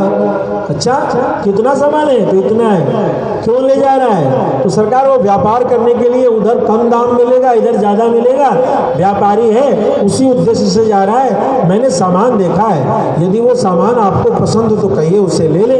तो नहीं, बस काम हो गया। अब उससे पूछा, बाबू ये बताओ, तुमने पूरी दिन लगा दी जिस बात को जानकारी लेने के लिए इसने एक बार में बदल दिया। मतलब स्पष्ट है कि तुमको से 10 गुना तनख्वाह इसको मिलेगा, क्योंकि तुम एक काम को जिस काम को करने में पूरा दिन लगाते हो, वो इस काम को करने में 1 घंटे में करने का सामर्थ्य रखता है। तुम प्राप्त उपलब्ध जानकारी को दूर बना देते हो, लेकिन वह उपलब्ध जानकारी को तुरंत पूर्ण तरीके से लेकर के उपस्थित होता है। अतः भगवान जो कह रहे हैं कि जो कार्य आपको दिया जाए, जैसे स्कूल में भी जो बच्चे पढ़ते हैं, किस बच्चे को टीचर ज़्यादा प्यार करता है? कुछ बच्चे खाली होमवर्क ही पूरा करते हैं। बच्चा खेल रहा है, आप उससे पूछिए बेटा क्या हो स्कूल का? हाँ होमवर्क पूरा हो गया, होमवर्क पूरा हो गया, होमवर्क पूरा हो गया। एक तो माँ बाप से झूठ बोल के जाता है, जब उधर से शिकायत आती है अरे भाई आपका बच्चा होमवर्क पूरा नहीं करता है, तो माँ क्लास लेती है 3rd लेवल का। दूसरा कुछ बच्चा होमवर्क पूरा हुआ कि कॉपी कहीं, किताब कहीं, बैग कहीं, धड़ाम धुरुम धुरुम। तो ये 2 नंबरी हुआ। 1 नंबर का कौन है? मैडम ने लिखने के लिए दिया है, लेकिन वो बच्चा उसको याद भी कर रहा है, वो 1 नंबर है। जो हमारे स्वामी हमसे श्रेष्ठ कहें, उस काम को तो करना ही करना है, लेकिन उससे आगे भी कुछ करना है। प्रेम से भक्तवत्सल भगवान की। तो इस प्रकार से हनुमान जी के बारे में कहते हुए भगवान श्री राम उनको कुछ देना चाहते हैं, लेकिन आज राम जी के हाथ में क्या है? सियावर रामचंद्र की। देखिए, एक बार राम जी देना चाहे थे किसको? केवट को। किसको देना चाहे थे? केवट को। तो जब राम जी देना चाहे थे तो उस समय उनके साथ में जानकी मैया थी, तो माता जानकी ने वो अंगूठी दी थी। माता जानकी ने अंगूठी दी थी, जो केवट ने नहीं लिया था। वही अंगूठी प्रभु श्री राम के पास रह गई थी, जिसमें लिखा था र का राम। भला प्रभु अपने नाम का अंगूठी क्यों धारण किए हुए थे? कोई मतलब ही नहीं बनता है। वो तो जानकी जी धारण किए हुए थे,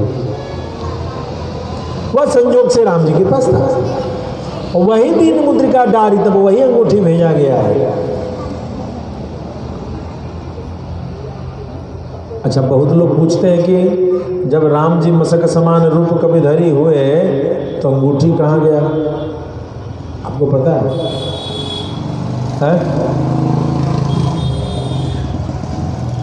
बोले भक्तवत्सल भगवान की। मसक समान मच्छर हुए, वाल्मीकि रामायण में लिखा बिल्ली हुए, बिल्ली के इतना छोटे हो गए। अंगूठी कहाँ गई पता है? नहीं पता।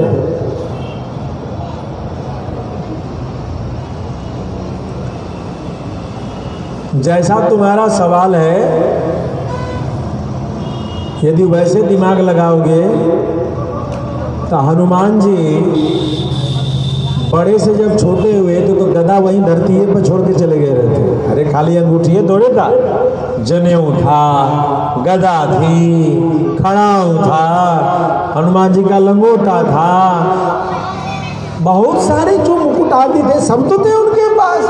जैसे सभी छोटे हुए वैसे वो अंगूठी भी उसी साइज में हो गई। तुम अंगूठी के चक्कर में क्यों पड़े हो? नहीं समझे बात?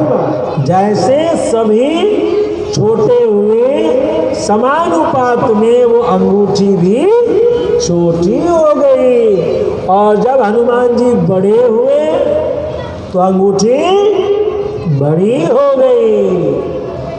इसीलिए जानकी जी ने कह दिया, जीती को सके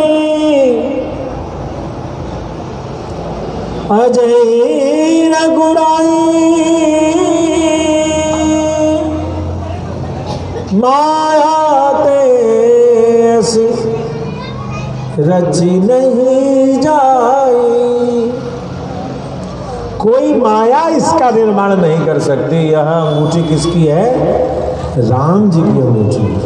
बोल श्री राम लला भगवान की, भक्तवत्सल भगवान की। तो हनुमंत लाल जी महाराज के इस प्रकार से अब राम जी कुछ देना चाहते हैं, लेकिन आज तो सीता जी नहीं है पास में। देखिए एक चीज ध्यान रखिएगा, जब भी कभी धर्म करने आप जाइए और आप अकेले रहेंगे तो आप धर्म नहीं कर पाएंगे।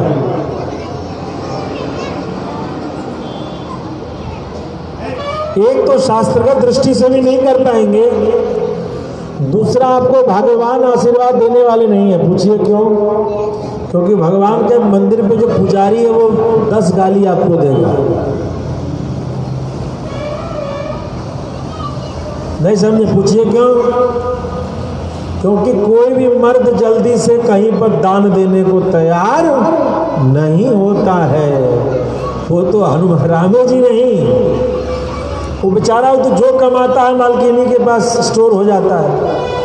तो जब धर्म की बात आती है, दान की बात आती है, सेवा की बात आती है, तो देवियां ही उत्साह करके कुछ दान दिलाती हैं।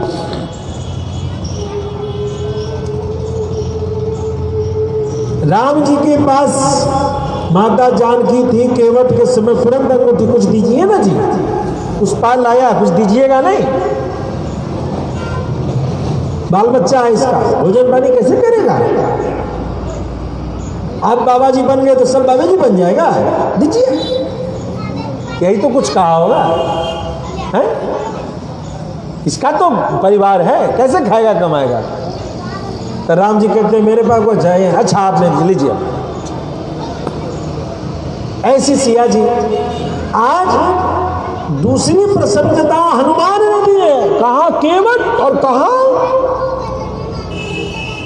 हनुमान जी बीच में सबको प्रणाम कर रहे हैं और आशीर्वाद दे रहे हैं। इनाम देने का काम या इनाम लेने का काम केवट के बाद सीधे हनुमान जी। लेकिन आज तो सिया जी है नहीं, अब तो और व्याकुल हो गया। प्रति उपकार करूं का तो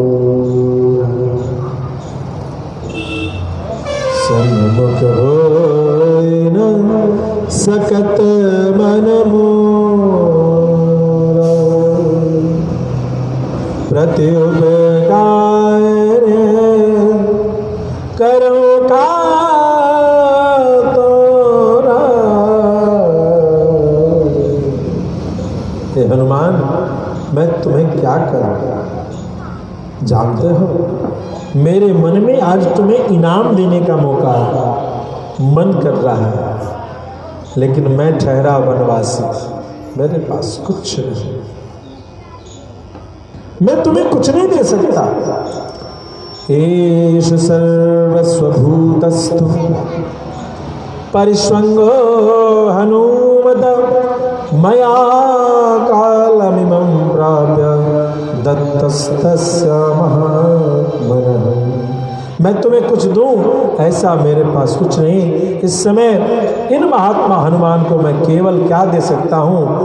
अपना प्रगाढ़ आलिंगन दे सकता हूँ, क्योंकि अब मेरे पास बस एक चीज देने योग्य है, वह है कि मैं खुद को तुम्हें दे सकता हूँ। श्री हनुमत लाल जी महाराज को उठा करके प्रभु श्री राम गले से लगाते हैं।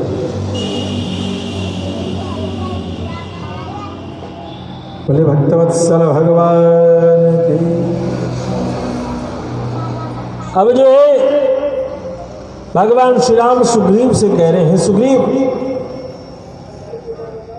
संदेशा आ गया है। वो माता जानकी ने क्या कहा था? हमारे राम जी से राम राम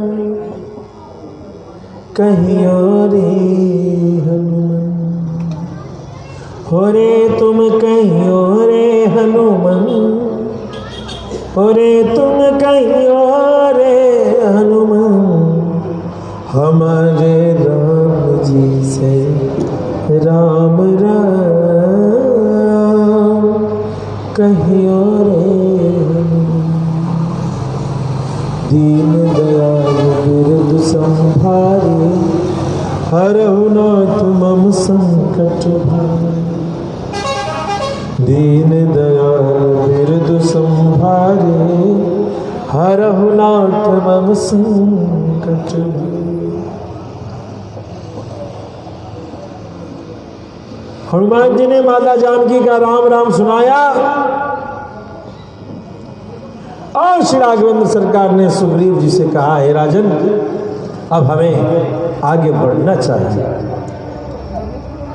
सुग्रीव ने उत्साह दिया, चिंता न करें, जब अब पता चल गया है तो हमारी पूरी वानरी सेना लंका पहुंच करके अवश्यमेव माता सीता को मुक्त करके आपको प्रसन्न करेगा। हे हनुमान, क्या तुमने लंका को ठीक से देखा है? जी मैंने देखा है। पूरी लंका की जो स्थिति है और अद्भुत जो गेट है, जो दरवाजा है लंका का, अभी आप एक वो देखते हैं इजराइल का नाम सुनते हैं? इजराइल में आपने सुना होगा, यदि समाचार पत्र सुनते हैं तो, कि किसी ने एक गोला छोड़ा कि इजराइल में ऐसी व्यवस्था है कि तुरंत ऑटोमेटिकली उस गोले का जवाब दे दिया जाता है, सिपाही की जरूरत नहीं। रडार में गोला आया, मिसाइल आया कि रडार ही कंप्यूटर को जवाब देता है और कंप्यूटर खुद एक तोप छोड़ देता है, बैलिस्टिक मिसाइल छोड़ देता है और हवा में ले जाकर के उसको उड़ा दिया जाता है, वो नीचे नहीं आ पाता। ऐसा रावण के यहां भी ऐसा ही दरवाजा था। देखिए, हम लोग वाल्मीकि रामायण से दूर हो रहे और सारी दुनिया इसको पढ़ रही है। किस लिए पढ़ रही है? इसमें सामरिक जानकारी, सामरिक मतलब युद्ध की तैयारी की जानकारी है, इसमें राजनीतिक जानकारी है, राजनीति कैसे करें उसका भी सूत्र है, इसमें कूटनीतिक जानकारी है। राजनीति अलग है, कूटनीति अलग है।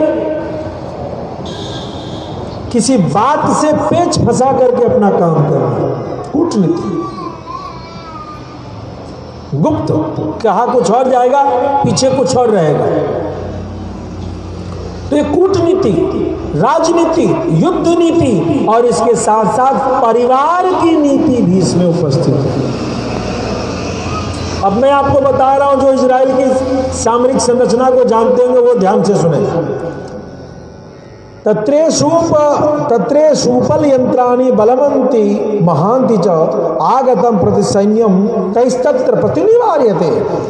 उन दरवाजों पर, जो लंका के दरवाजे हैं, बड़े बड़े विशाल और अद्भुत यंत्र लगे हुए हैं, जो तीर और पत्थरों के गोले बरसाते हैं। उनके द्वारा आक्रमण करने वाली शत्रु सेना को आगे बढ़ने से रोक दिया जाता है। ऑटोमेटिक काम होता है उन दरवाजों से। ऐसी दरवाजा रावण ने बना रखी है कि बस इशारा करना और दरवाजा ही गोला छोड़ने लगे और तीर छोड़ने लगे। यह ऑटोमेटिक सिस्टम रावण के यहाँ था और सभी जगह पूरा तकनीक की व्यवस्था है, एक से एक अद्भुत यंत्र बने हुए हैं। और इस तरीके की स्थिति करते हुए उनसे प्रार्थना करते हैं कि प्रभु, इतना करोड़, पूरब के द्वार पे 10,000 राक्षस हैं, दक्षिण पर चतुरंगिनी सेना के साथ 1 लाख राक्षस युक्त हैं, पश्चिम द्वार पर 10 लाख राक्षस हैं और उत्तर द्वार पर 10 करोड़ राक्षस हैं।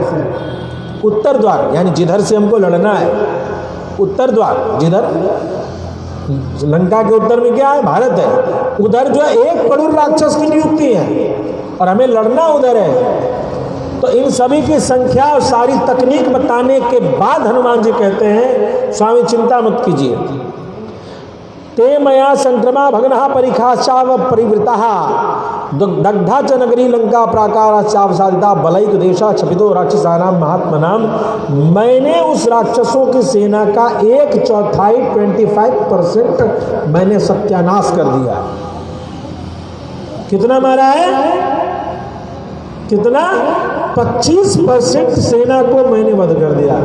अध्यात्म रामायण में लिखते हैं कि अशोक वाटिका के लीला में श्री हनुमंत लाल जी महाराज ने आधी सेना का नाश अकेले कर दिया था, और यहां 1/4, यानी बहुत बड़ी सेना का वध हनुमंत लाल जी महाराज ने अकेले कर दिया था। बोल भक्त वत्सल भगवान की, वीर बजरंग बली की। उसकी सारे जो सामरिक तैयारियां हैं उसमें कई तोपों का मैंने नाश कर दिया है। वो जो अग्नि लगाया गया, सारे विस्फोटकों को नष्ट करने के लिए लगाया गया। जहां जहां ये विस्फोटक है इन सबको नष्ट किया जाए। अस्त्र शस्त्र के बड़े बड़े जो भंडार थे उन सबको जला करके धूल सत्यानाश कर दिया हनुमंत लाल जी महाराज ने। चिंता मत कीजिए, मैंने बहुत कार्य कर दिया है और बहुत राक्षसों का मैंने वध कर दिया है। इस प्रकार से प्रेम से भक्त वत्सल भगवान की।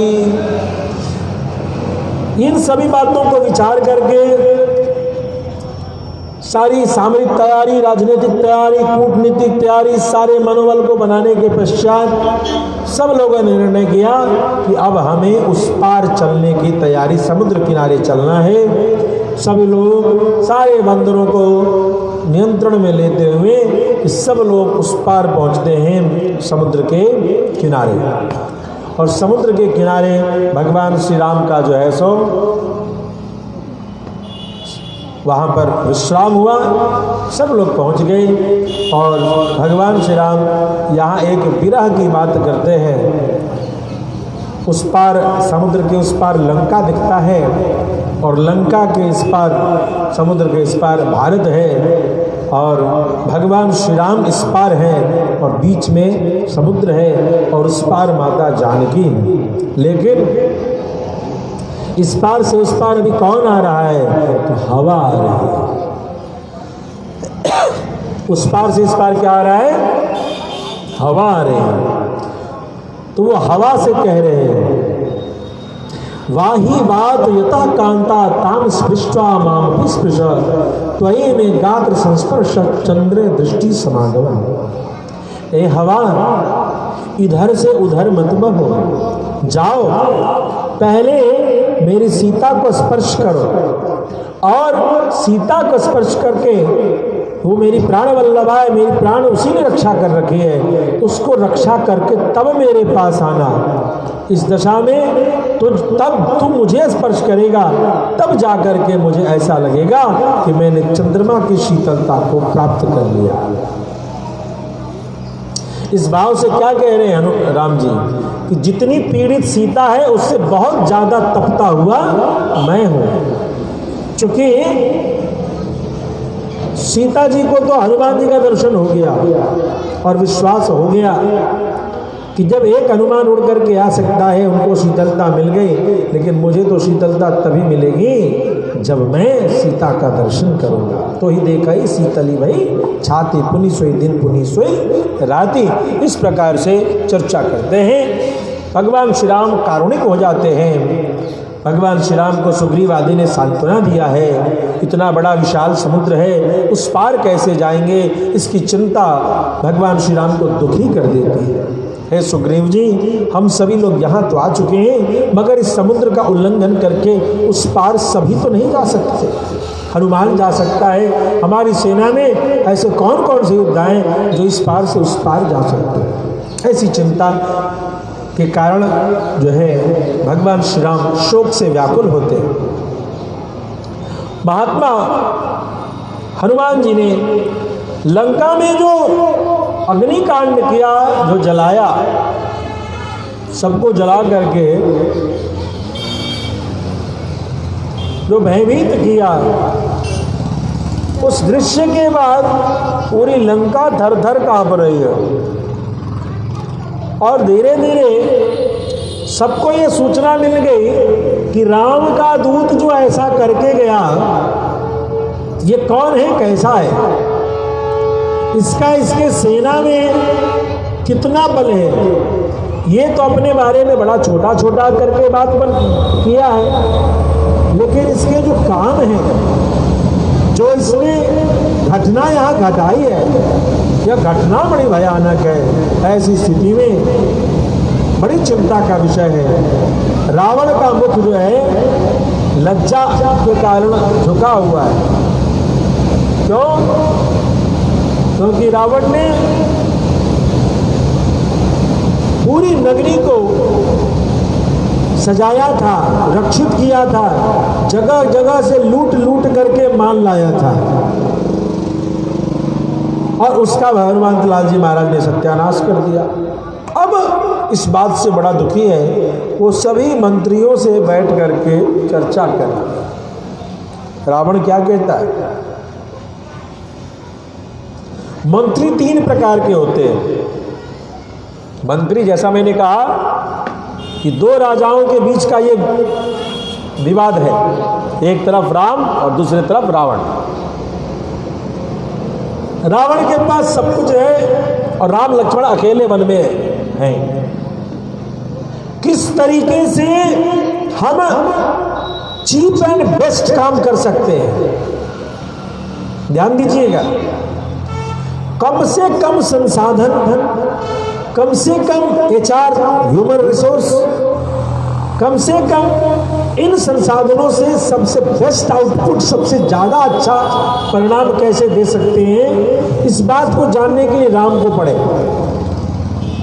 और जब बहुत ज़्यादा धन हो जाए, संपत्ति वैभव की प्राप्ति हो जाए, तो कौन कौन सी गलती उस संपत्ति का, उस प्रतिष्ठा का नाश कर सकती है, उसके लिए रावण को पढ़े।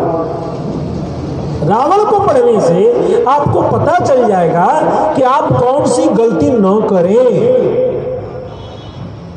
कि आपका भी वही गति हो। और राम को पढ़ने से आप उत्साहित रहेंगे, निराशा आपको स्पर्श नहीं करेगी। इसलिए दोनों को पढ़िए, सिर्फ राम को नहीं, रावण को पढ़िए। रावण क्या कहता है? मंत्रस्त्रिभिर्हि संयुक्त समर्थैर मंत्र निर्णय मित्रैर्वापि समान अर्थैर बान्धवैरपि वादिकैः सहितो मंत्रयित्वा यः कर्मारम्भान् प्रवर्तयेत् दैवे च कुरुते यत्नं तमाहु पुरुषोत्तमम्। जिसका मंत्र कहते हैं, जो पुरुष मंत्र निर्णय में समर्थ मित्रों को, समान दुख सुख वाले बंधुओं को और उनसे भी बढ़कर अपने हितकारी प्रेमी लोगों के साथ सलाह करके, अपने शुभ चिंतकों के साथ, अपने मित्रों के साथ सलाह करके कार्य का आरंभ करता है और दैव के सहारे और प्रारब्ध को भी स्वीकार करता हुआ कर्म करता है। अपने लोगों का विश्वास में लेना, अपने लोगों का विचार लेना और प्रारब्ध को स्वीकार करके कर्म करता है। आपके पास 10 बीघा खेत है, 10 बीघा खेत में मन किया आलू बो दे, उठे और सवेरे आपने 10 बीघा में आलू बो दिया। नहीं, जो आपके पिताजी हैं, जो आपके चाचा जी हैं, जो आपके बाबा हैं, क्या जाता है एक बार बैठ के उनसे चर्चा कर लीजिए कि मुझे 10 बीघा खेत में सोच रहे इस बार आलू लगाएं, कौन सा बीज लगाएं, आज लगाएं, 10 दिन बाद लगाएं, ये पूछने में क्या जाता है? तो कहते हैं उत्तम शैली यह है कि अपने लोगों से राय विचार जरूर करें और साथ में मेहनत करें और फिर ईश्वर प्रारब्ध भाग्य पर छोड़ के आगे अपने कार्य को करें। भाई आदमी विचार ही तो कर सकता है और क्या कर सकता है, उस कार्य को जरूर करें। मध्यम लोग कौन है? ध्यान देंगे, हम लोग ज्यादातर मिडिल क्लास के लोग हैं। एक और तम विमृशे देखो धर्मे प्रकृते मनः एका कार्यानि कुरुते तमाहुर मध्यमम नरम। जो अकेला ही सोच बैठता है कि मैं अपना काम करूं, मुझे मेरे को ये करना, मैंने करूंगा, और अकेला ही धर्मे प्रकृते मना, अकेला मन में आया और उसने कर दिया, अकेला ही सब काम कर लेता है, वह मनुष्य मध्यम श्रेणी का है। इसीलिए विचार जरूर कर लेना चाहिए, विचार जरूर ले लेना चाहिए। अकेला अपने मन में आया और कल सवेरे से सियावर रामचंद्र की जय खेत में गए और आलू बो दिया, बिना राय विचार किए हुए, अपने सीनियर लोगों से कोई चर्चा नहीं की, तो ऐसी स्थिति में वह आदमी मध्यम का है, दूसरे दर्जे का आदमी। गुण दोषम निश्चित्या त्यक्त्वा दैव व्यपाश्रयम करिष्यामिति यह कार्यम उपेक्षित सनराधव। बिना किसी गुण दोष का विचार करके दैव यानी देवता पितर को भी बिना मनाए जो अपने मन से कार्य कर लेता है उसको सबसे नीच पुरुष कहते हैं। न ईश्वर को आराधना करता है, न भगवान की देवता गुरु पितर इनको न प्रणाम करता है, मन में आया और बिना विचारे खुद भी विचारता नहीं है, अपने आत्ममंथन भी नहीं करता है, ऐसा आदमी जो है सो मारा जाता है। प्रेम से भक्तवत्सल भगवान की। देखिए साहब, वर्तमान में हमारे समाज को कैसे सत्यानाश किया जा रहा है। स्कूल में जब बच्चा पढ़ता है तो वहाँ उस बच्चे को पढ़ाते हैं सेल्फ कॉन्फिडेंट बनो, self confident, self confident, self confident. तो बच्चा क्या होता है, वो सेल्फ कॉन्फिडेंट की जगह जिद्दी बन जाता है। आत्मविश्वासी बने न बने वो जिद्दी जरूर बन जाता है। और उसी बच्चे को यही कॉर्पोरेट वर्ल्ड जब अपने यहाँ जॉब में लेती है तो जॉब के बाद ओवर टाइम में 2-2 घंटे मीटिंग कराती है और सिखाती है कि तुमको ऐसे कर्टसी करना है, ऐसे कर्टसी करना है, ऐसे कर्टसी करना। मतलब हमारी सामाजिक मर्यादाओं को ध्वस्त करना है। माता पिता से पूछने की जरूरत नहीं है, समाज में चाचा ताऊ से पूछने की जरूरत नहीं है, मित्रों में आपस में संवाद करने की जरूरत नहीं है, लेकिन ऑफिस में बैठ करके डिस्कशन करने की जरूरत है। ऐसा ये डुअलशिप, दो मुहे नाग के तरीके से ऐसी चर्चा करके आज हमारे समाज को तोड़ा जा रहा है। अर्थात कभी भी कोई बड़ा निर्णय करें परिवार में 4 लोगों से जरूर पूछें और इस प्रकार से। अच्छा, जब मंत्रणा आ रही हो, ध्यान देंगे तो उनमें मंत्रणा पर चलने वाला आदमी आगे बढ़ता है। अब बाकी सारे जितने भी राक्षस हैं इन सब से उन्होंने कहा कि भैया ये बताओ कि हमें क्या करना चाहिए इस परिस्थिति में, इस परिस्थिति में हमें क्या करना चाहिए, कौन सी रणनीति बनाए, इन सब चीजों पर चर्चा चल रही है। विभीषण उसी सभा में बैठा है जो है। इधर आवाज ठीक आ रही है, आप लोगों को ठीक आवाज आ रही है? तो थोड़ा आगे बैठिए, इधर आके, उधर की मानती छोड़ दीजिए, आगे आ जाइए। जिधर अच्छी आवाज आ रही हो वहां बैठ जाइए। बहरे हो गए। बोलो भक्तवत्सल भगवान की। तो इस प्रकार से भगवान जो है, बाबा वहीं बैठो, मैं बात नहीं करूंगा।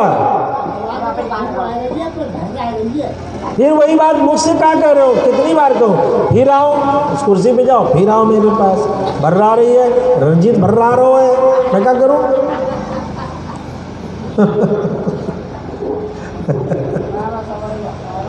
हाँ, मेरे पास तो मंत्र है, एक ही मंत्र है। अब ना भर्रावेगी कथा के बाद ना भर्रावेगी। तो इस प्रकार से पहले सीधो साधो लगो तो अब आपने बड़ो तो लगा दियो। अब वो भाग जाता है गाड़ी चला कर कहीं और, तो आपको चिंता वहाँ बज रही कि ना बज रही। अब कथा होने दो, जैसी सुनाई दे रही है वैसी सुनो। जैसी तुम्हारी ढपली वैसो मेरो राग, सुनो मंत्र। जैसो तुम्हारी ढपली वैसो मेरो राग। तो बढ़िया है, आप भी की व्यवस्था है, उसको चलने दो, अब 2-4 दिन रहो। यहाँ से अच्छी, बहुत अच्छी व्यवस्था हो सकती है और इससे भी खराब हो सकती है। जैसा आप लोगों ने दिया है उसका आनंद आप लोग लेते रहिए। बोलो भक्तवत्सल भगवान की।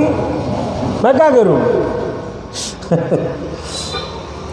चलिए, तो विभीषण जो है,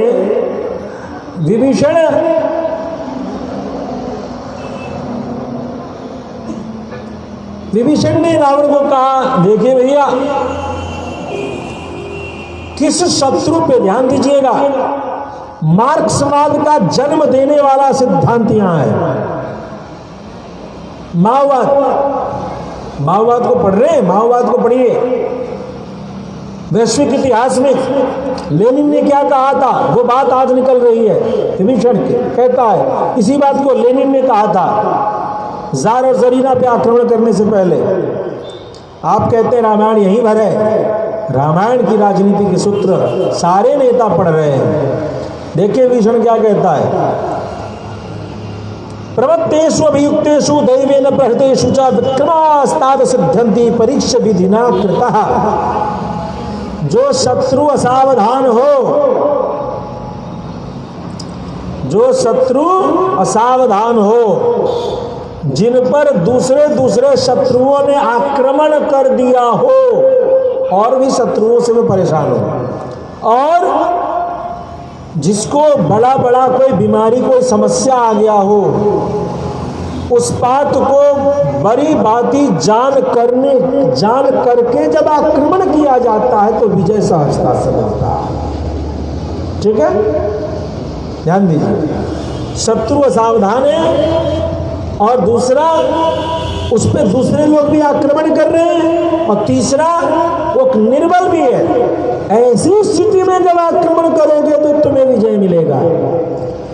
रूस में जार और जरीना के अत्याचार से लोग मर रहे थे। लोग लेनिन के पास जाते कि क्रांति करना है, क्रांति करना है। लेनिन एक बात यही कहता था कि सुनो, जब तक जार कमजोर नहीं होगा और जब तक तुम अपने माथे पर कफन नहीं बांधोगे तब तक क्रांति व्यर्थ होगी। जब तुम्हें मरने मात्र का रास्ता तुम स्वीकार कर लोगे तो क्रांति होगी। समय आया, जार ने 40 बच्चे और औरत पर गोलियां चलवा दी। लेनिन के पास लोग गए, नेताजी आज तो उस दुष्ट ने गोद के बच्चों तक को मरवा दिया, अब हम जी के क्या करेंगे? अब हमारा परिवार ही नहीं बचा। अभी तक तो पैसे की भुखमरी थी, लेकिन अब तो वो हमारे बच्चों को भी मार रहा, अब हम क्या करेंगे? और उस समय हंसुआ, किसानों का हंसुआ लेकर के कहा कि यदि अब जरूरत पड़ी इस हंसुआ से हम अपना सर भी काट देंगे। बस लेनिन ने वहीं पर 1917 में रूस की क्रांति का निर्माण किया। जो सूत्र यहाँ विभीषण बोलता है, विभीषण भी यही बोल रहा है। तो राजनीति के कई सूत्र यहाँ उपस्थित हैं। कहते हैं ध्यान देना, रामचंद्र पर आक्रमण करने से पहले रामचंद्र बेखबर नहीं है, वो आगे बढ़ रहे हैं और उन्हें पता है कि आप कौन है, फिर भी यात्रा आगे बढ़ रही है। इसका मतलब कहीं ना कहीं हम नहीं जान रहे कि राम कौन है। शत्रु इतना बड़ा पराक्रमी है जिसके सामने देवता यक्ष गंधर्व नहीं टिक पाते हैं, उसको जानते हुए भी राम आगे बढ़ रहे हैं, मतलब कुछ रखता है। इतना ही नहीं, और अकेला निर्बल भी नहीं है, विशाल सेना सुग्रीव की उसके साथ पड़ी है। ऐसी स्थिति में और छोटी मोटी कोई घटना करके जित रोषम दुराधर्षम, उसको तुम चिढ़ा नहीं सकते हो। कितनी धीरज के साथ वो राजनीति कर रहा है। तुरंत उसने लंका पर आक्रमण नहीं किया है, पूरी धरती को खुजवाया है। यद्यपि पता है कि दक्षिण में तुम हो, उसके बाद भी पूरी धरती खुजवा ली गई है। और इनके बाद भी अभी भी वो दूत पहुंच चुका है, लेकिन फिर भी वो एकदम धीरे धीरे आगे बढ़ रहे हैं, पूरी तैयारी के साथ आगे बढ़ रहे हैं और पूरी सेना संगठित है। भैया मेरी बात मानिए, ये वही राम है। भला इन्होंने आपका क्या अपराध किया था, क्या बिगाड़ा था? आपके ये मंत्री कहेंगे खरदूषण का वध किया था। तो खरदूषण का वध किसने किया था? तो राम ने किया था। बात तो सही है, मगर राम खरदूषण के पास गए थे या खरदूषण राम के पास गए थे? तो खरदूषण राम के पास गए थे। राम ने अपमान खरदूषण का किया था कि खरदूषण ने ललकार की थी राम की, तो खरदूषण ने ललकार किया था, मारेंगे। फिर कहेंगे खरदूषण शूर्पणखा के कारण गया था, तो शूर्पणखा क्यों गई थी राम के पास, या राम गए थे शूर्पणखा के पास? शूर्पणखा जाती है, शूर्पणखा राम की पत्नी, उसी पत्नी को जिसको आपने लाया है, ने उस पत्नी को कहा कि मैं खा जाऊंगी। परिणाम, राम शूर्पणखा के पास नहीं गए थे, शूर्पणखा जाती है राम के पास। राम खरदूषण के पास नहीं गए थे, खरदूषण गया था राम के पास। किसी को नहीं छोड़ा राम ने, और इस बार फिर से इतिहास दोहरा गया। राम आपके पास नहीं आए थे, आप गए हैं राम की पत्नी को हरने, अब राम आपकी ओर आ रहे हैं। भैया परिस्थिति समझिए, राम किसी के पास जाते नहीं, और जो राम से बैर ठानता है राम उसको छोड़ते नहीं, और राम आगे बढ़ रहे हैं। मेरी बात मानिए भैया, जब तक राम लंका में ना आ जाए तब तक जो भी कुछ स्वर्ण आभूषण है इनको लेकर के आप सीता को विदा कर दीजिए, जाने दीजिए। हम सभी लोग नित्य प्रति बारंबार अपशगुन देख रहे हैं, नित्य प्रति इन चीजों में हम सभी जो है भयभीत हो रहे हैं। कहते हैं कि रावण इन बातों को अस्वीकार करता हुआ वहां से चल देता है, और तत्पश्चात रावण जो है अगले दिन सारे सभासदों की मीटिंग करता है, और उस मीटिंग में कुंभकर्ण आदि भी उपस्थित हैं। वहाँ उपस्थित होकर के क्या चर्चा होती है, इस चर्चा को कल के प्रसंग में हम सभी सुने। प्रेम से भक्त वत्सल भगवान की, श्री राम लला भगवान।